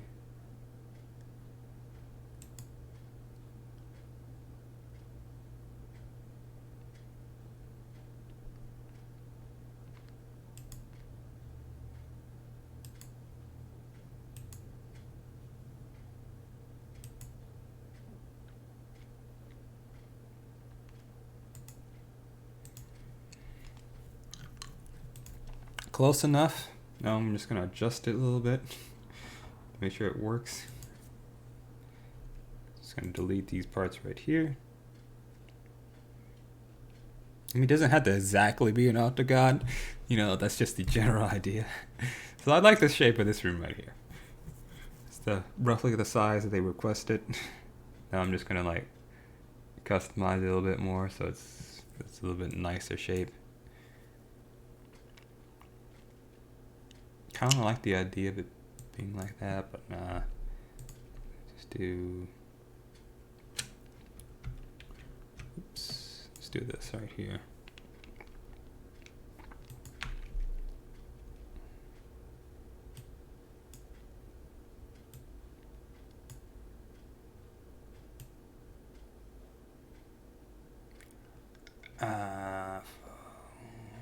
Maybe move that one up. Okay, now it's starting to look kind of ugly. What did I do? What did I do wrong?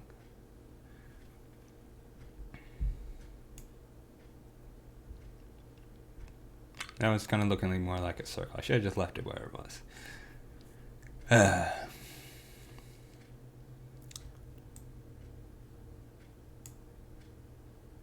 I can't move that inward. So back outward.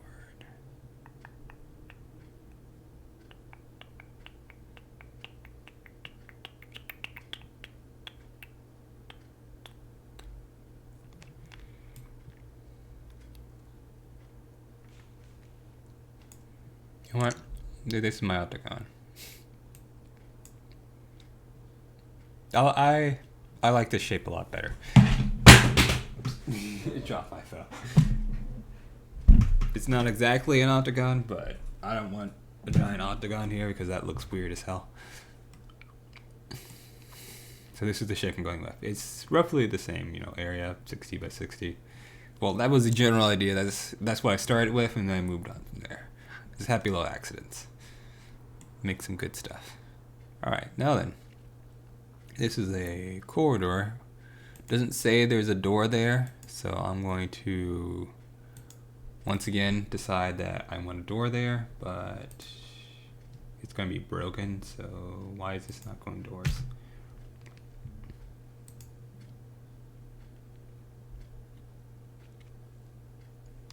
I'm going to turn off snapping.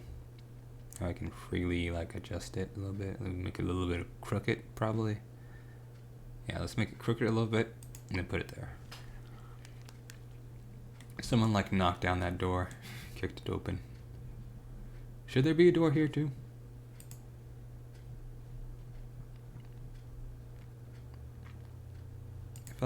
I feel like there's doors everywhere, so I'm gonna put a door there too. It's a little bit broken.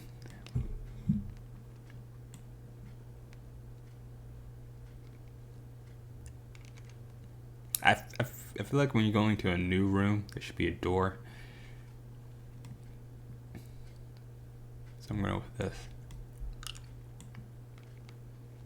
Now to number it, this is area 7. Just put it right here.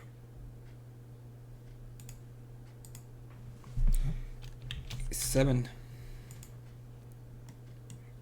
And this one right here would be A8.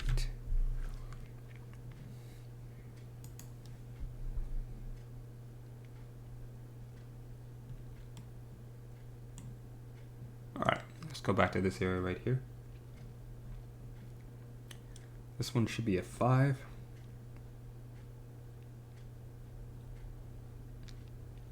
It's a square, 40 by 40.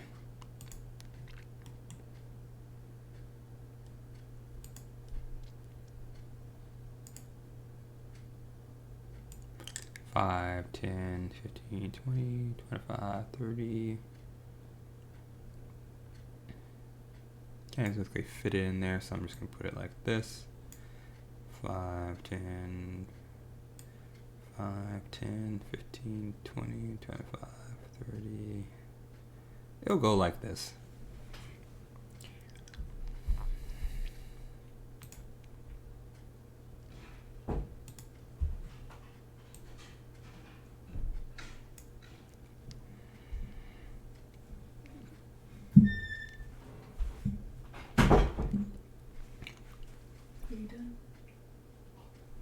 I could also number the quarters as well. That way I can note down anything special and what that happened to them. But I'm only going to do that with like really long quarters, like this one maybe.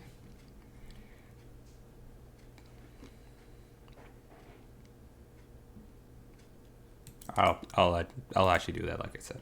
So here we go. This will be C1. Standing for quarter 1. I'll probably note down something happens here. Now let me note down my changes. So let's do C1,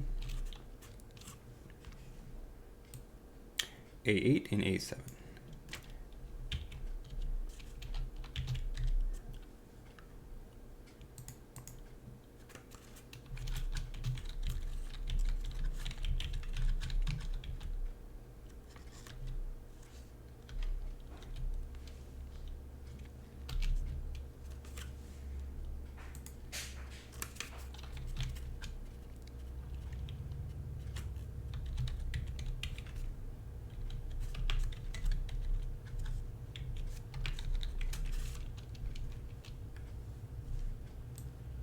Oh, whoops. I'll just swap them. I feel like retyping is harder than just swapping the numbers. So let's just do that. There we go.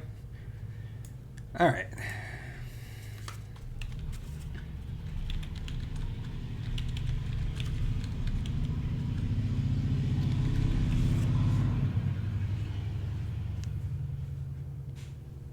Okay.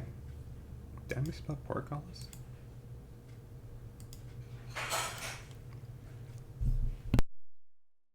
Alright. Once I get the thing fully made, then I'll probably end the stream, then I'll probably make another stream where I delve into what I'm going to put in it.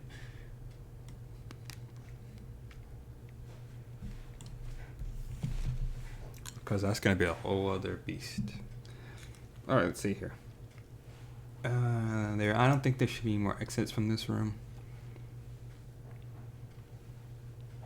Actually, there probably should be. So I'm going to roll my exits for A7.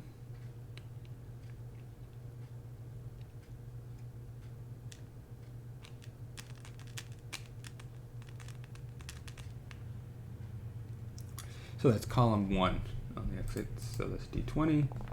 It has, I rolled an 8. The result is 1. There is 1 exit. Now let's figure out where that exit goes. No. 11. The exit goes wall left of entrance.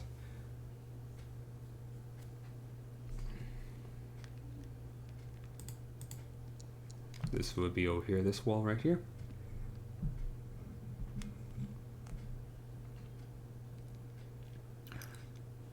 $17 for the type of door is a portcullis. And then finally, 19.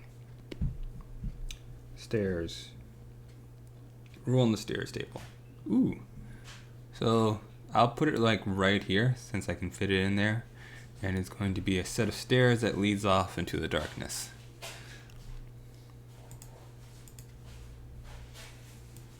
So of course I need space for the stairs. Actually, maybe I don't. Let me try first putting the portcullis. Okay, that was... I forgot to turn on anchoring.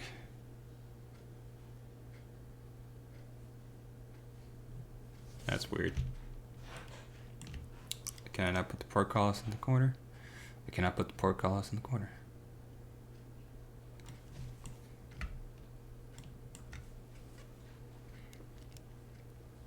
Alright, so I'm going to put it here. I'm going to go to here, edit points. I'm just going to bring that... Okay, that looks horrible. Let's turn on snapping. Turn off snapping. Then we're just going to move this to... Actually, I can move it right here. Let's turn snapping back on. Like that. That way there's room for me to draw the room over here. There's room for me to move. Room.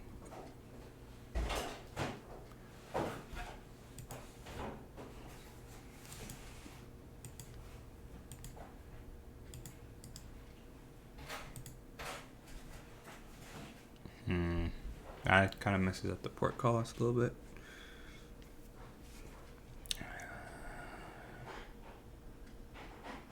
Edit points.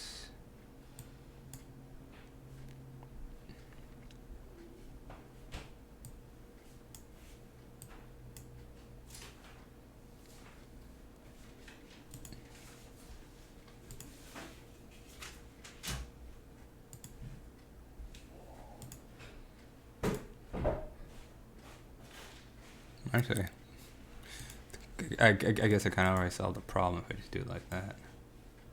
Oops, wrong one.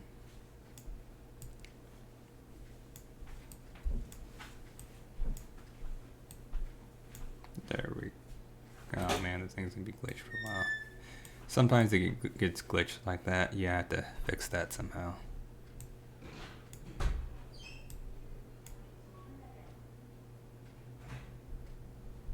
I think I might have to leave it like that.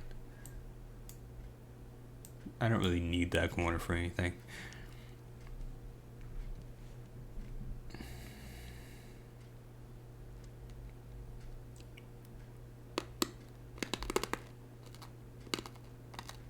Alright, now I need stairs. Stairs are underneath the objects.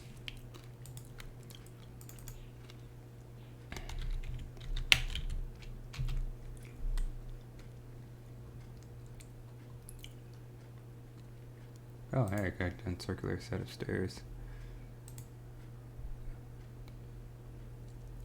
Alright, what kind of stairs am I thinking of? This one right here? Immediate stairs going up. Square stairs. Can't fit that in there. Stairs like this.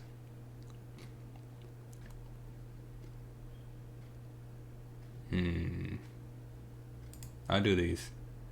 Well, I can't even see the sides, so maybe like this. E.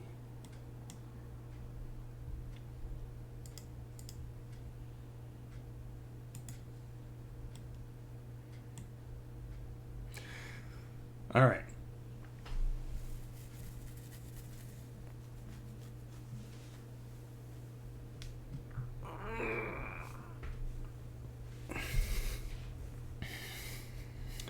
This obviously leads to the second floor, and I don't mind there being a second floor in my dungeon. I'll work on that later. That'll be development to work on later. I would say this room is done. I got all the exits I need. Now on to A8. We're going to roll a d20. This is on a large column. Our result is a 2. That means there's 0. There are 0 exits in this room. So, whatever this room is probably the boss fight room. Maybe even the treasury, who knows. There was no door here, but I kind of think there would be a door there since this is a room. I kind of feel like there should be a door there, so I'm going to put a broken door on the ground. I'm gonna make this a fallen door.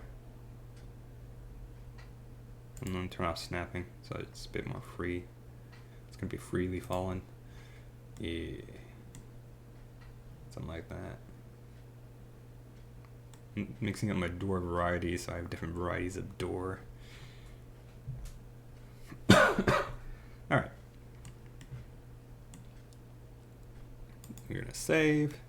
So that's all that stuff up there is done now. Now for A4. A4. Let's see here. We're gonna roll a d20. Gonna figure out what's beyond this door. We got an 8. Beyond this door is a 20-foot straight ahead passage. I put it like right there in the center so it wouldn't snap because I'm a genius like that. So it's gonna disappear anyway, so I'm just gonna put it right here, 20 ahead. That's gross. Why did that do that?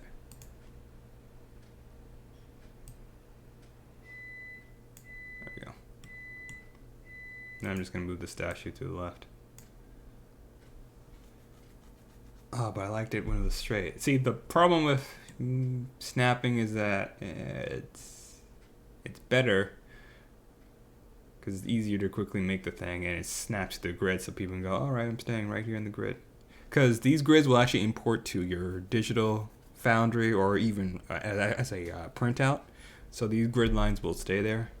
So if they try to travel down the grid line, that would be really weird, opposed to just going through the grid.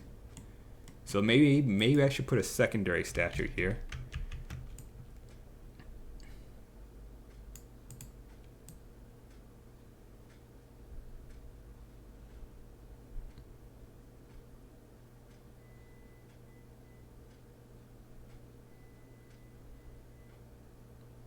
Try to space them out a little bit. There we go. I'm going to put a secondary statue here. The idea is that they'll see the second. I'm going to go with snapping. They need to snap in place. I don't have to sit there and try to figure it out. So the idea is that there'll be 2 statues here, and they'll have to figure out which one is the statue with the.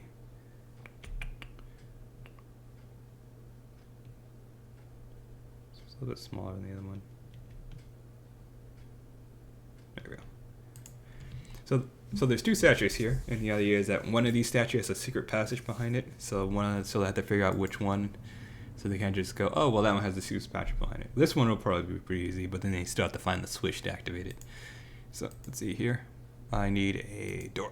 Excuse me. A door. Boop. And the reason why I'm still putting a door there is because probably when I import a foundry, it will let them walk through these objects right here. It will most likely let them walk through the statues. It will not put walls around the statues. And the wall, it prevents the player from passing through the thing. So walls on walls make sense. Walls on statues, not so much. I mean, yes, if they're large like this, but if I want them to travel through here pretty easily, then I'll have to create a special type of wall. So that's why it doesn't automatically do it for you.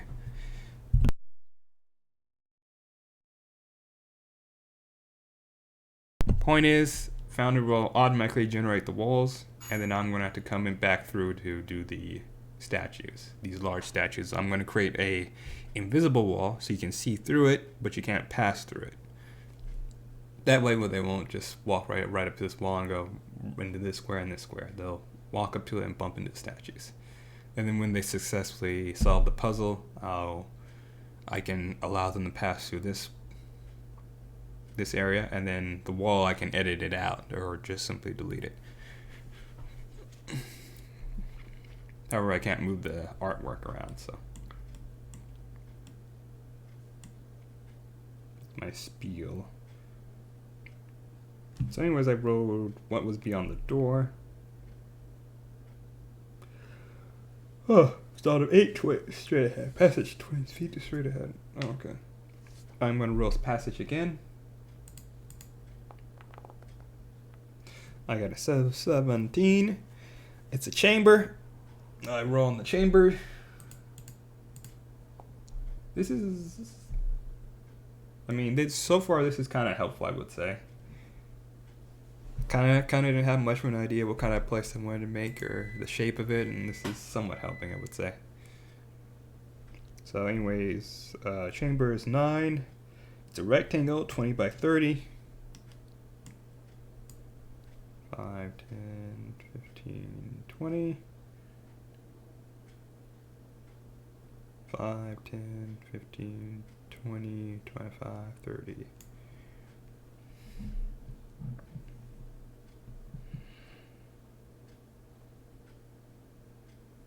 And it's a 9, so 20 by 30. 1 is the chamber side, chamber exits number. So a d20 on the normal amount of chamber exits. I got a 4. 4 means there are no chamber exits. So this is actually a pretty small dungeon. So in all actuality, I guess I need to expand outwards down here. So I might have to move all this up here, which is pretty easy to do as you saw with the nudging. So all this up here is our dead ends, except for the stairs and this area right here. So I'll probably expand it probably outward that way, or just go up to level 2. It doesn't have to be big. Doesn't have to be big.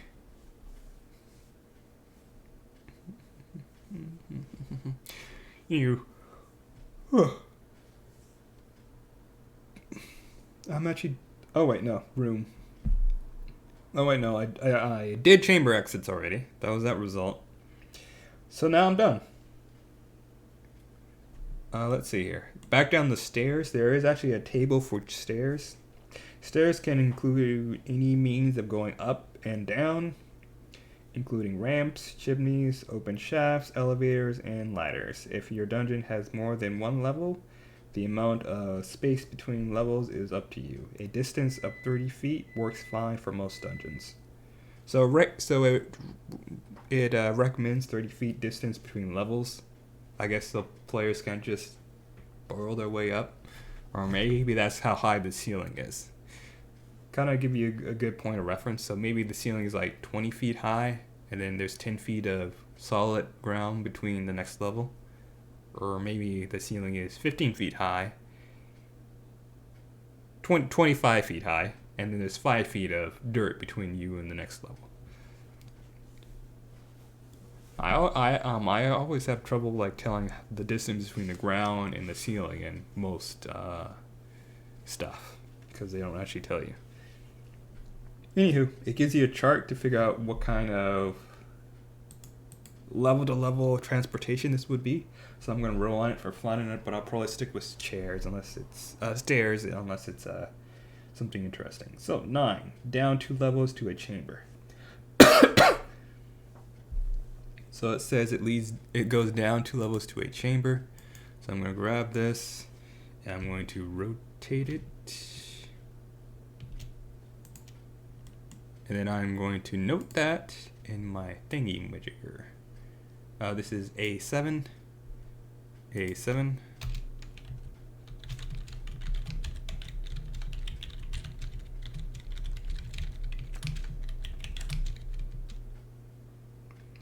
Leads.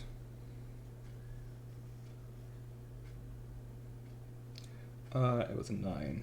Leads down 2 levels to a chamber.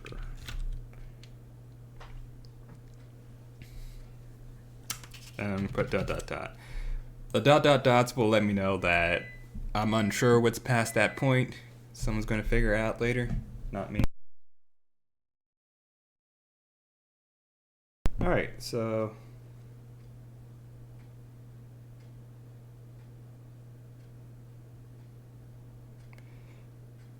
I'm almost done, but there's still a whole page of what's inside your dungeon and then more stuff. A little bit more stuff.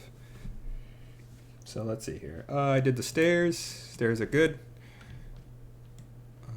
I feel like the statues are good. Should I put 2 statues over here too? Just so it keeps in the theme. Huh.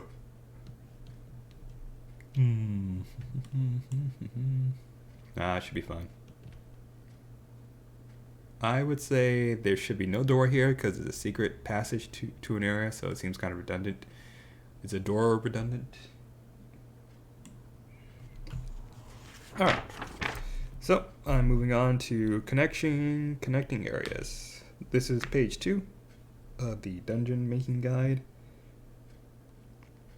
So when your map is done, consider adding doors between chambers and passages that are next to each other.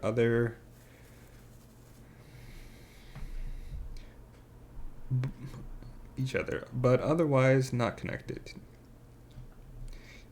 Such doors create more paths through the dungeon and expand players' options. If your dungeon consists of more than one level, be sure that any stair pits and other vertical passages line up between levels. If you are using graph paper, lay a new page on top of the other one. So it's giving you advice on how to line up doors. Line up stairs going up and down. I do believe there's there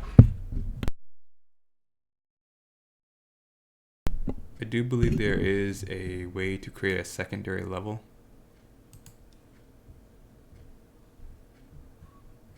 That's template. I forgot how I haven't actually used it before, but there is a way to create a level. This is ground level. Why is it?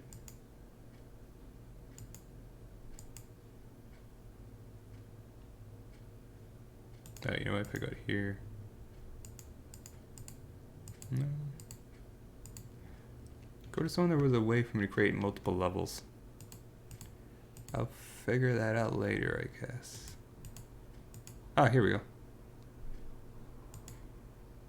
So this is ground level.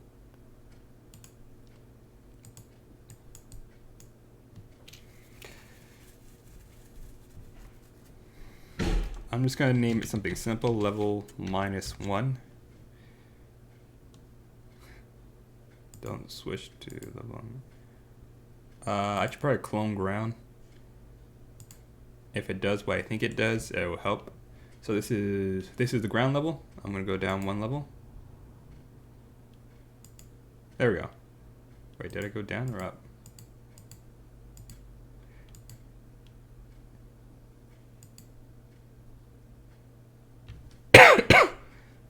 Oh, I went the wrong way. There we go. So that's ground, and I want to go down. Okay, good. So this is this is below it. This would be below my ground level. As you can see, the stairs are there, which means I can just do this. Delete everything.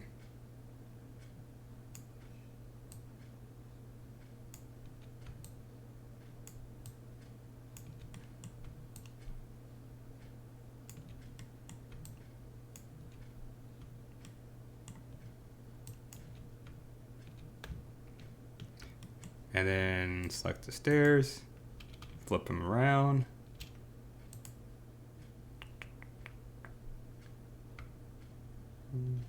Actually, that wouldn't work because the stairs. So if you went from here, went down to here, you would expect the area to lead from here. So actually, I guess I should put it like right here. In that case, I need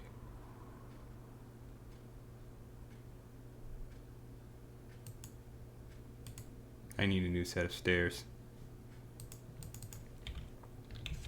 And I want to snap it to grid so it would be easier. So I'm going to grab this one right here. Those stairs are too big. Those stairs are too big. Oh, okay, I see.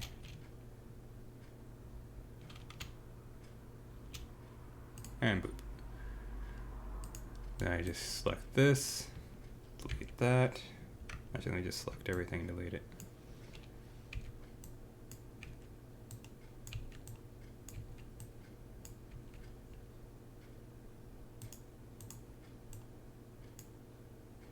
I don't know why I did that. Delete everything.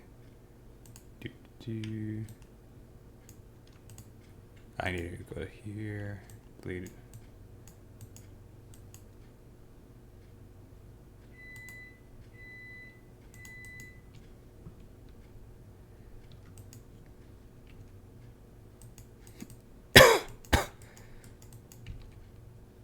Should be a way to delete these.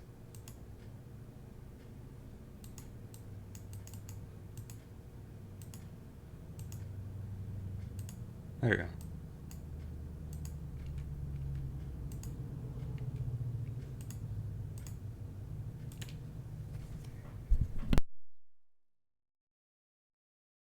I'm very sneezy today. This is probably not the best way to do it, but I figured it helped initially when I was trying to line up the stairs properly. I guess I didn't need to go through that extra effort, but I did. And then go through the walls. Oh, I actually need to just go to here. There we go. And then we're gonna go to the prefab. We're gonna go here, cobblestone, stone, and then we're gonna create a little wall there. Like so.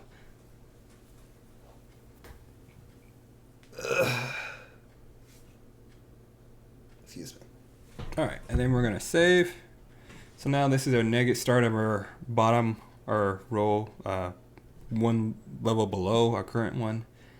Current project we were looking at. Compare levels. Ah, dang.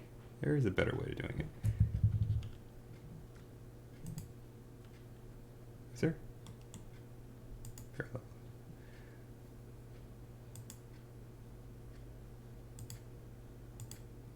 Oh, that actually pretty cool. I didn't know this feature was here. So actually I can see those stairs right there. So if I go down the level, I can click compare levels and just raise the opacity by a lot. And then click there.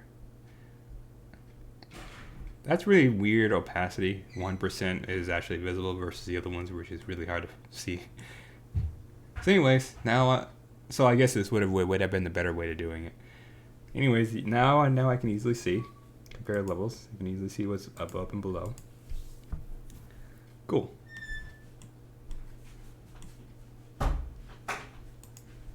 Just gonna save, turn that off, because I don't need it on the standard level. And reread that section about connecting areas. When your map is done, consider adding doors between chambers and passages that are next to each other, but otherwise not connected. Alright. So basically it's saying I should try excuse me. Take some cough drops.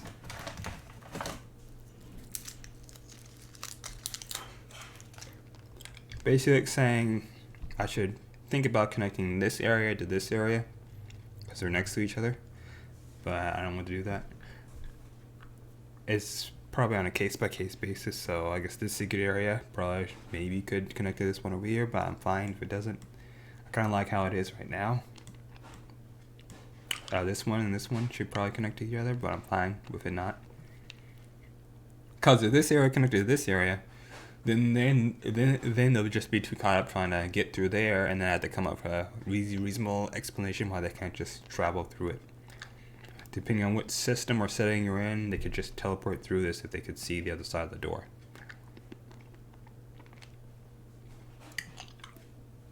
Or they'll fixate on trying to figure out how to get the door open on this area instead of wandering around looking for a secret passage over here, and checking this area out. So keep in mind, if there's a door or entrance that you absolutely don't want them to pass through and you want them to go through a different door, you might as well not put it there, in my opinion. Unless you actually want it to be an option for them to travel through it, then you should put it there.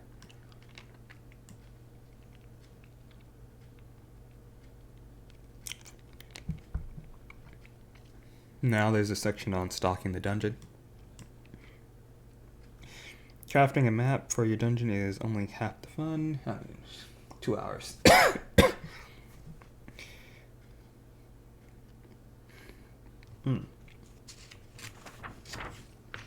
There are actually a lot of tables after this.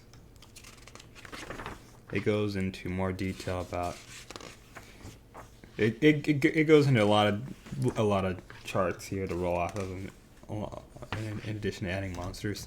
So I'll actually stop it here, and I'll continue the rest of it. I think I got a good floor plan for the dungeon. And then for these things over here, I will actually go ahead and decide that I don't want to have to figure out what's on the other side of those. So I'm going to actually go in here. I'm going to go to rubble.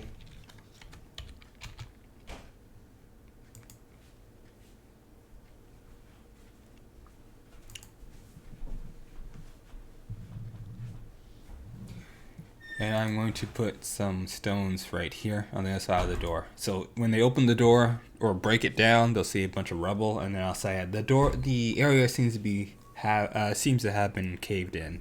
It's impossible to traverse. And then same with this one over here. I'll probably vary it up a little bit more. Decrease it in size so it actually fits in there.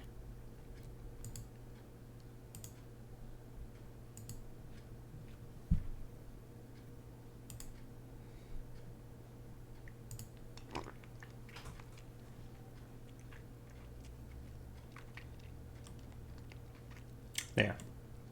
Since this is an underground dungeon, cavern, those two doorways block, just so I don't have to worry about them. Perhaps if they go outside and look around, there might be another entrance there, or maybe not. I don't know. I'll unblock it if I change my mind. Well, that's it for now. Probably next stream I'll go into stalking the dungeon from the DMG's page of 292. I hope this creating a random dungeon thing was helpful. When I'm done stalking the dungeon, I'll probably write an adventure for it. Alright. I should probably show you how to export it, I guess. So when exporting it, you want to put it in a JPEG format. I'm going to show folder.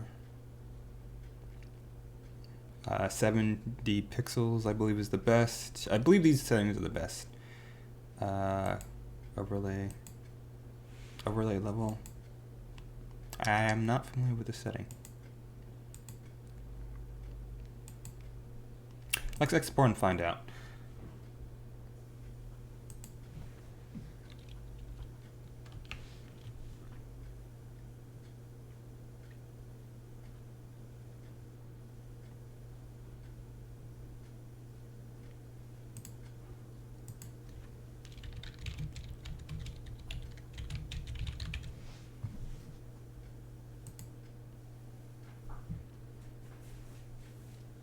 Alright.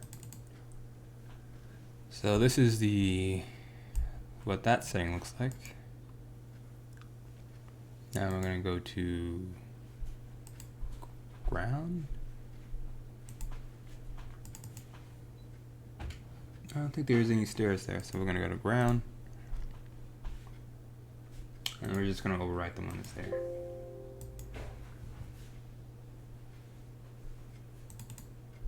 Alright, I think I understand what it does now. So if you leave it like this one, it just does the level you're currently on. If you switch this, it switches to that level so you can export it from there. Alright. So once you export your base thing as a JPEG, next thing you want to do, you want to go to Universal VT and pretty much the same settings, and then you click export. You're going to want to name it exactly the same thing.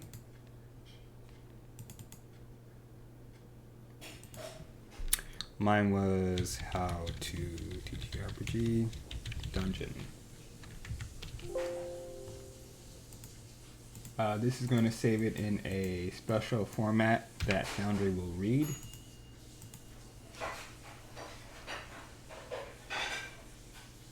So now I have two files here.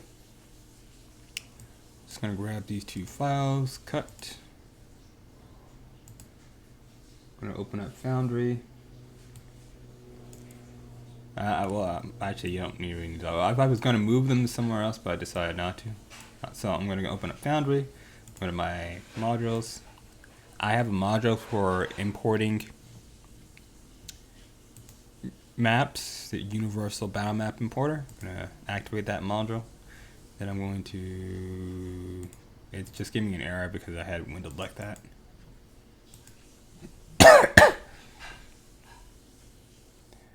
I like that to shut up. I'm going to go to here. I'm going to create a new scene. Oh, sorry. You don't create a new scene. You go to Universal Battle Map Importer. We're going to choose File. Oh my God.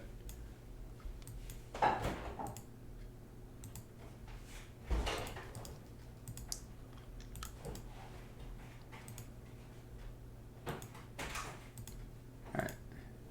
We're going to choose File. Go to How to TTRPG. This is the one that this is the map. As you can see, these two files are named the same, except for the importer can only find this file. And you click Open. It's in there. Then you want to name the scene Dungeon. I'm going to call it Level 1. Or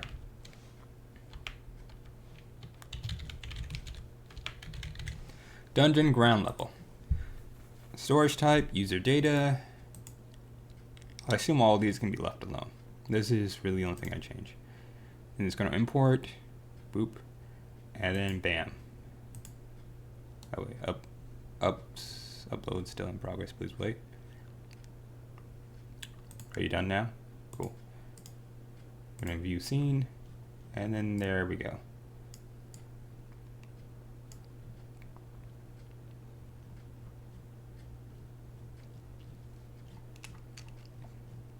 So the pixels at the export controls the quality. Keep that in mind. I got a lot of empty space here, so I could probably trim this map down, remove these sides right here, and this top edge right there, and that'll like help with the pixels, how much is in here. Now, why is this useful? Let's go to a PC. I'm going to drop into the map, we're going to select them, and then look. Boop. The walls are already set and ready to go.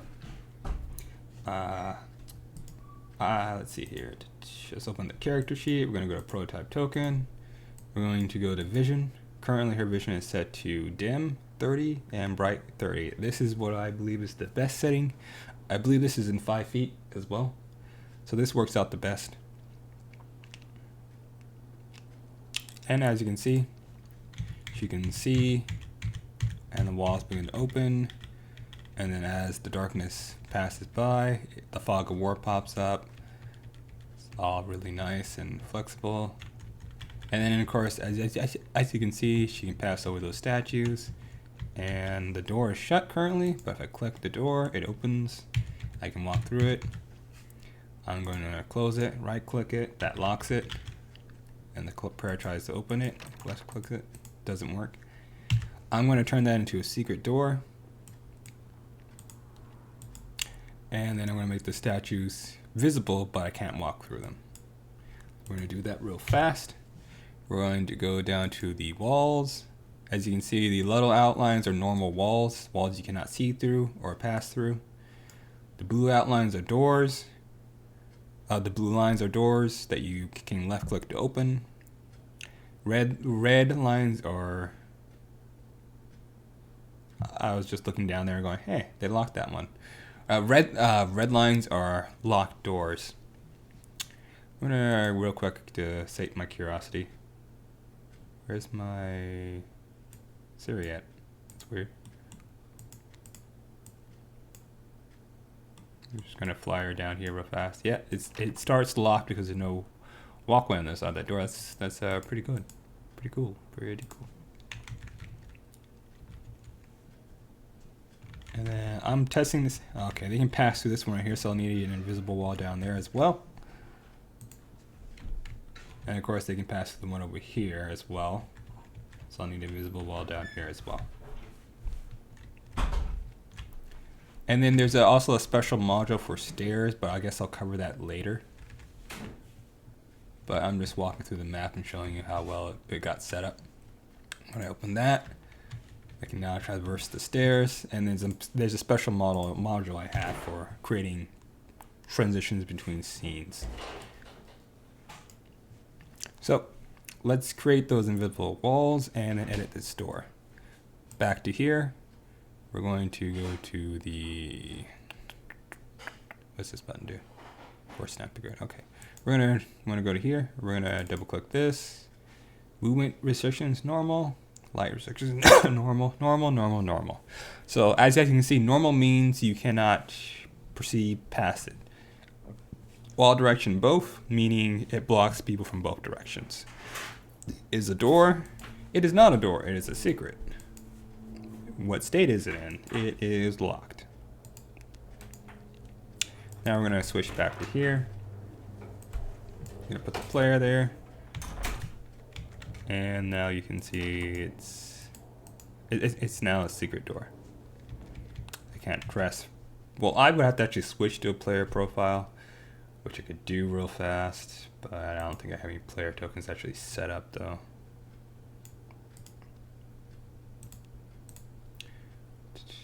I should probably do it to demonstrate how that works.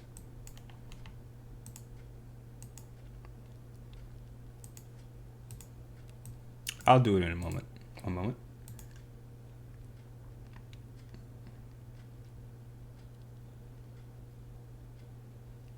I believe it's the log out button. Oh wait, we return to setup. Witcher world. Oh dang. I forgot how to switch.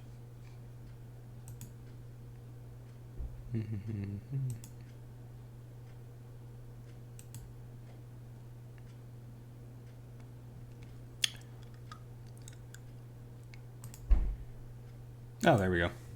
So I'm going to log in as player 2. Currently, I'll set player 2 to, who do I swipe on the map? I think I did that one right there, so I'm doing him. Oh no, I forgot to do something as well. Log out. Oh, there it is, log out button. So let's see here. I forgot to activate the map. There we go. Now we're going to log out and switch to the other player. And there we go. Alright, so then, as you can see, oh, right, game is paused. So as you can see, even though I can't move the token, you should be able to see that the door symbol isn't there because it's a secret door symbol. So it's an invisible door. So they cannot see that door. So they can't click it, right click it, or anything to unlock it. Players cannot unlock doors. They can only left click to open them. So if it's a secret door, they cannot see that door. So it's a perfect wall all the way around. That's all I wanted to show you. Now we're going to switch back to the GM. I hate how that happens. So a real quick thing, when you go to the maps, you can click here, configure, and then down here at the bottom it says initial position. Scroll to where you want the players to start their camera at. I like to do it at the actual entrance, and then click that, and click save. And then from now on, when you transitions from this map back to here. Okay, it didn't do that for some reason. It should start you there. Unless you're the GM, I guess. Oh well. Alright, so now that door is set up properly. This one over here needs the same settings. Door. Double click. It is a secret door. It shouldn't be locked.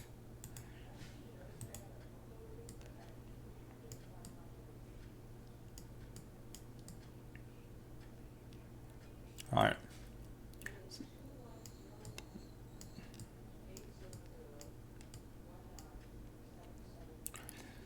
Now that that is taken care of, the next thing I need to do is do an invisible wall. That way they don't pass through the statues right here. It's fine if they pass through the pillars since they're technically off the grid, but the statues are on the grid and therefore they shouldn't be able to pass through it. So we're going to use terrain walls, I believe, or invisible walls. Yeah, invisible walls should be the thing. Now we're going to carefully draw a line between point A and point B.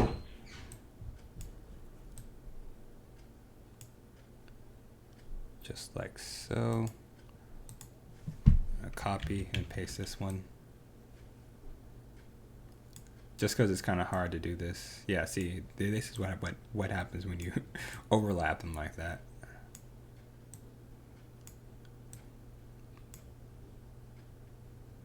Is my alignment off?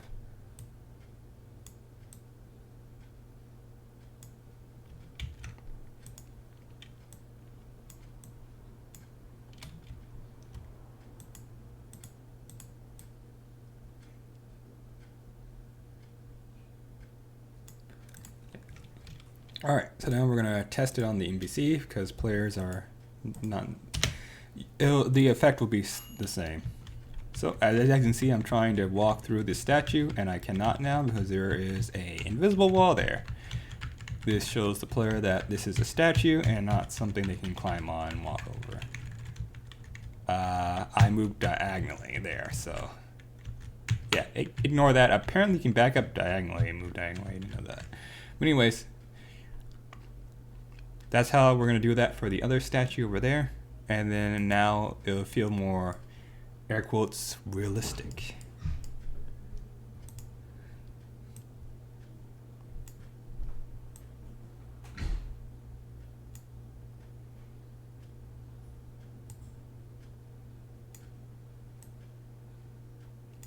All right. So we got an invisible wall there, visible walls there.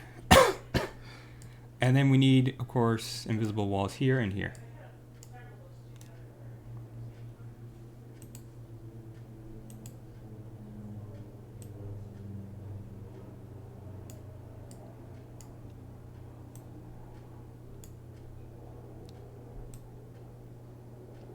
It doesn't have to be perfect, just as long as it's actually a straight line. So I don't know why I worried about that. So there we go. So they'll be able to see past it, but it's darkness out there since there's no terrain right out there. So let's test that out real fast.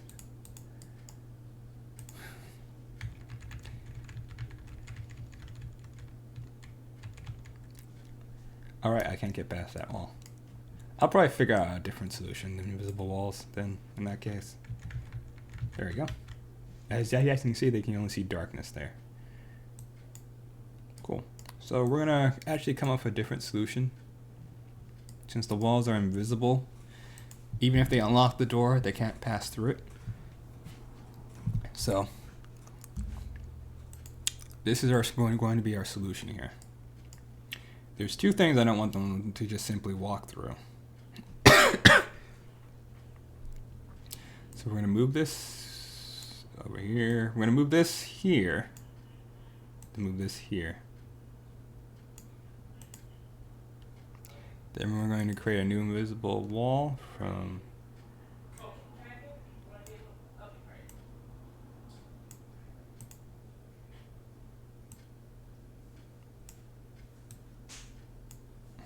all right. So now we're going to create a secret door here and here.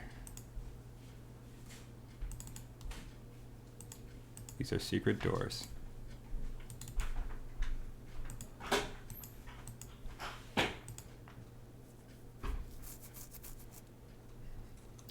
Switch back to our test token. So these doors the players cannot see. And then I'm just going to left click. So the player can enter this square, but they can't go to the right or to the left since this one's locked. I'm going to unlock that one, so now they can move here. And unlock this one. And then there you go. As you can see, the secret door slash secret wall, now in this case, is very versatile and how you can set it up. The extra effort of the walls and everything makes things flow pretty quickly. Game can quickly toggle things on and off. So now we're going to do the same thing over for this one right here. Here's a secret door. Here's a secret door. Secret door. So wall direction means what direction can the player travel through the wall? Left, right. Just like picture the door is vertical.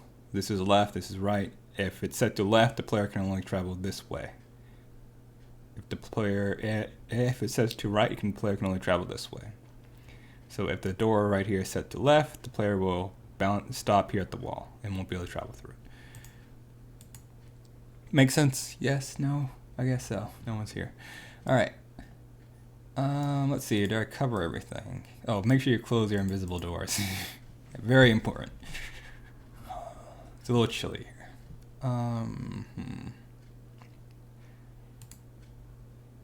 Alright, well, there's one more thing I could show off, but then it requires some little more stuff. And I can't remember the name of the module I used. So I have another module. It allows me to teleport the player when they go through a space. And this is very helpful for creating the effect of stairs. So if there's an actual portal between point A and point B, the player will enter point A and teleport to point B. If there's a set of stairs, I can set it up so that they'll enter that stair and then enter a new map at a different location, and it'll automatically move the player over there with their token. And then I can set up so it's back and forth. They can usually go back and forth, or it's a one-way trip. I can't remember the name of the module, so I'm actually just gonna stop here with this, and I'm just gonna return the setup. I'm going to switch to my Phoenix campaign, and I'll show off the teleportation thing real fast. I have a secret password, super secret password. All right, give me a moment. Hopefully this runs well. I recently updated Foundry, so. All right, so let's see here. I need to go to a map. Okay, so let's see here. Scenes.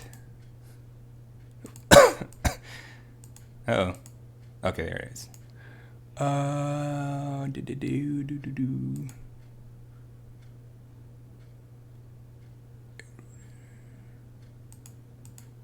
I have some maps in here. I think it's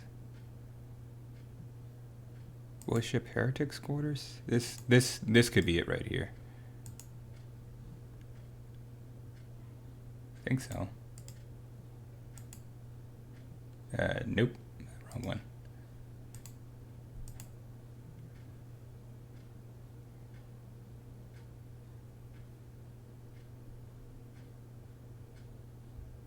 Oh, here it is. All right, so we're gonna go to this map right here. View scene. All right, so as you can see, I have teleportation thing set up right here. Vent to, let me fix that. It's underneath the marker, I think. Yeah, here it is. So here it is. This is, I named it WS1. Vent to weapon storage 1. That's just the portal name. And then this is weapon storage over here, WS1. I'm just showing you how it sets it up. Okay, see, double click it. You'll see the size parameters, the color of the lines. The players shouldn't be able to see that. The actual words and color, that's for the GM. Alright. So the label is WS1, so it teleports to that matching label. Did it turn off the... I think it turned off the module. I need to double check something. Okay, yeah, it turned off the module. I now have to figure out what module it is. One moment.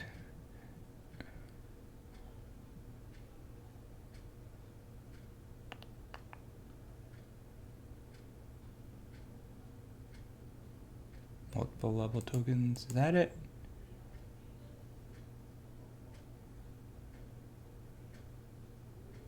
I need pull players to scene on, but I'll do it later. Select tool anywhere. Select tool is already anywhere. Huh, I guess I can uninstall that module. No longer need it. Simple calendar, fog, split journal. I swear it's in here somewhere. Term marker, token attacher, check. Okay, maybe it's the. Maybe it is this one. Where is it again? Lib document registry. Multi-level tokens. I think this is it right here.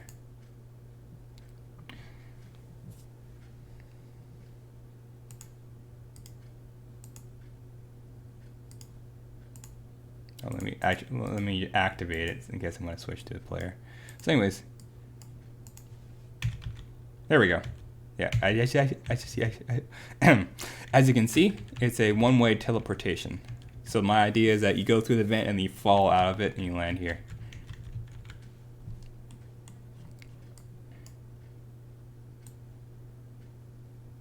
So let's go to the marker tool. Let's double click this. And then multi-level. This is the multi-level section. Oh, that's weird. It's marked as in and out. It might have broken because of the turning it off and on. So just flip that again. Alright, teleport identifier is the thing which is identified to. That's the where it's going to go. It's marked as WS1, so it's going to teleport them to WS1. Snap to grid. Snap to grid. Animate movement. Don't want to animate movement, I want instantaneous teleportation. Animate movement slowly drags the token across the screen. Token cloning. Most of this stuff right here is for like advanced stuff. Say if you have like a 2-story building and they can look over the railings down to the first floor, that's what the rest of this stuff right here down here is for. But mostly I just use the top part of in and out. Let me see if it's fixed now or not. Still not fixed, that's weird.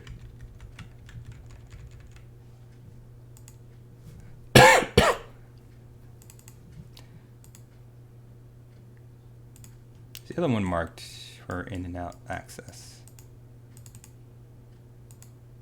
Oh, there we go.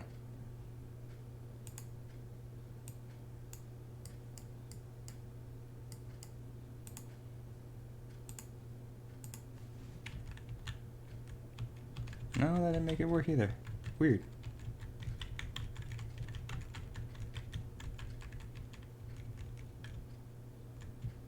Let me check my other ones real fast.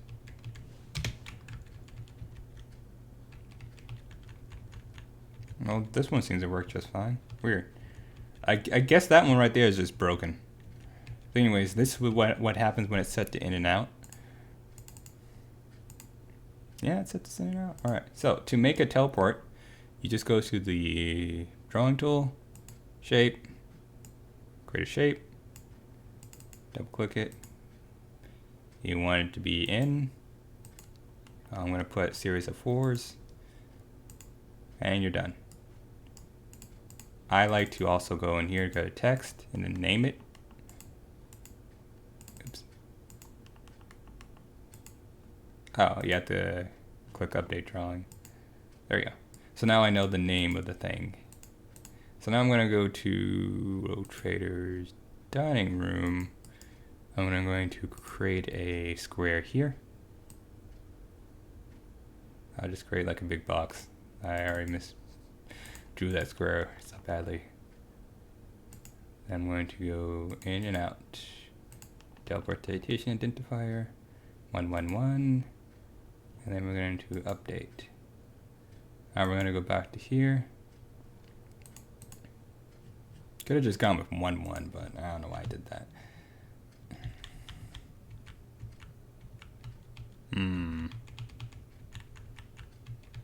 I know I set it up right. I'll do a quick test over here.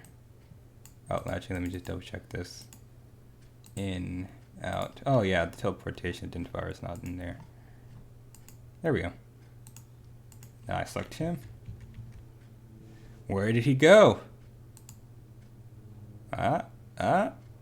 Cool, right?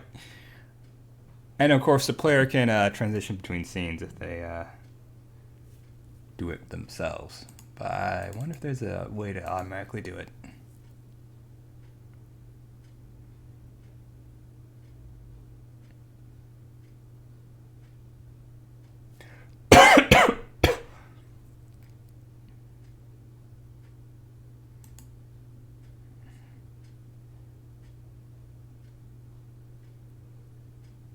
Let's do animate movement and see what changes.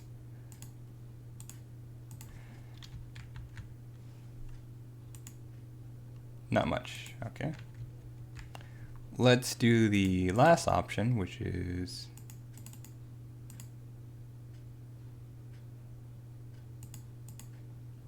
activate map note.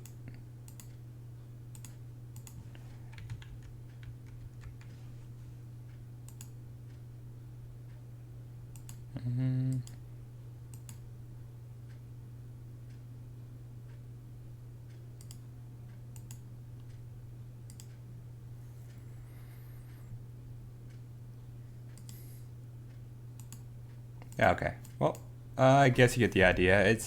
I guess I try to go read the document and whatnot on how all that works. But anywho, that's that module. Again, the module is the token something cloner. Crap, where is it? Multi-level tokens. It's a accurate name if you know what the module actually does, but I keep thinking it's teleportation. So multi-level tokens is the one that I just demonstrated, and then universal battle map importer. So those are the two recommended things I would say are highly recommended. All right, that's the end of my stream. Thanks for dropping by. I'll finish up the dungeon some other time, put all the little stuff in there, and then maybe write a little adventure for it. Thank you for dropping by. Have a nice day.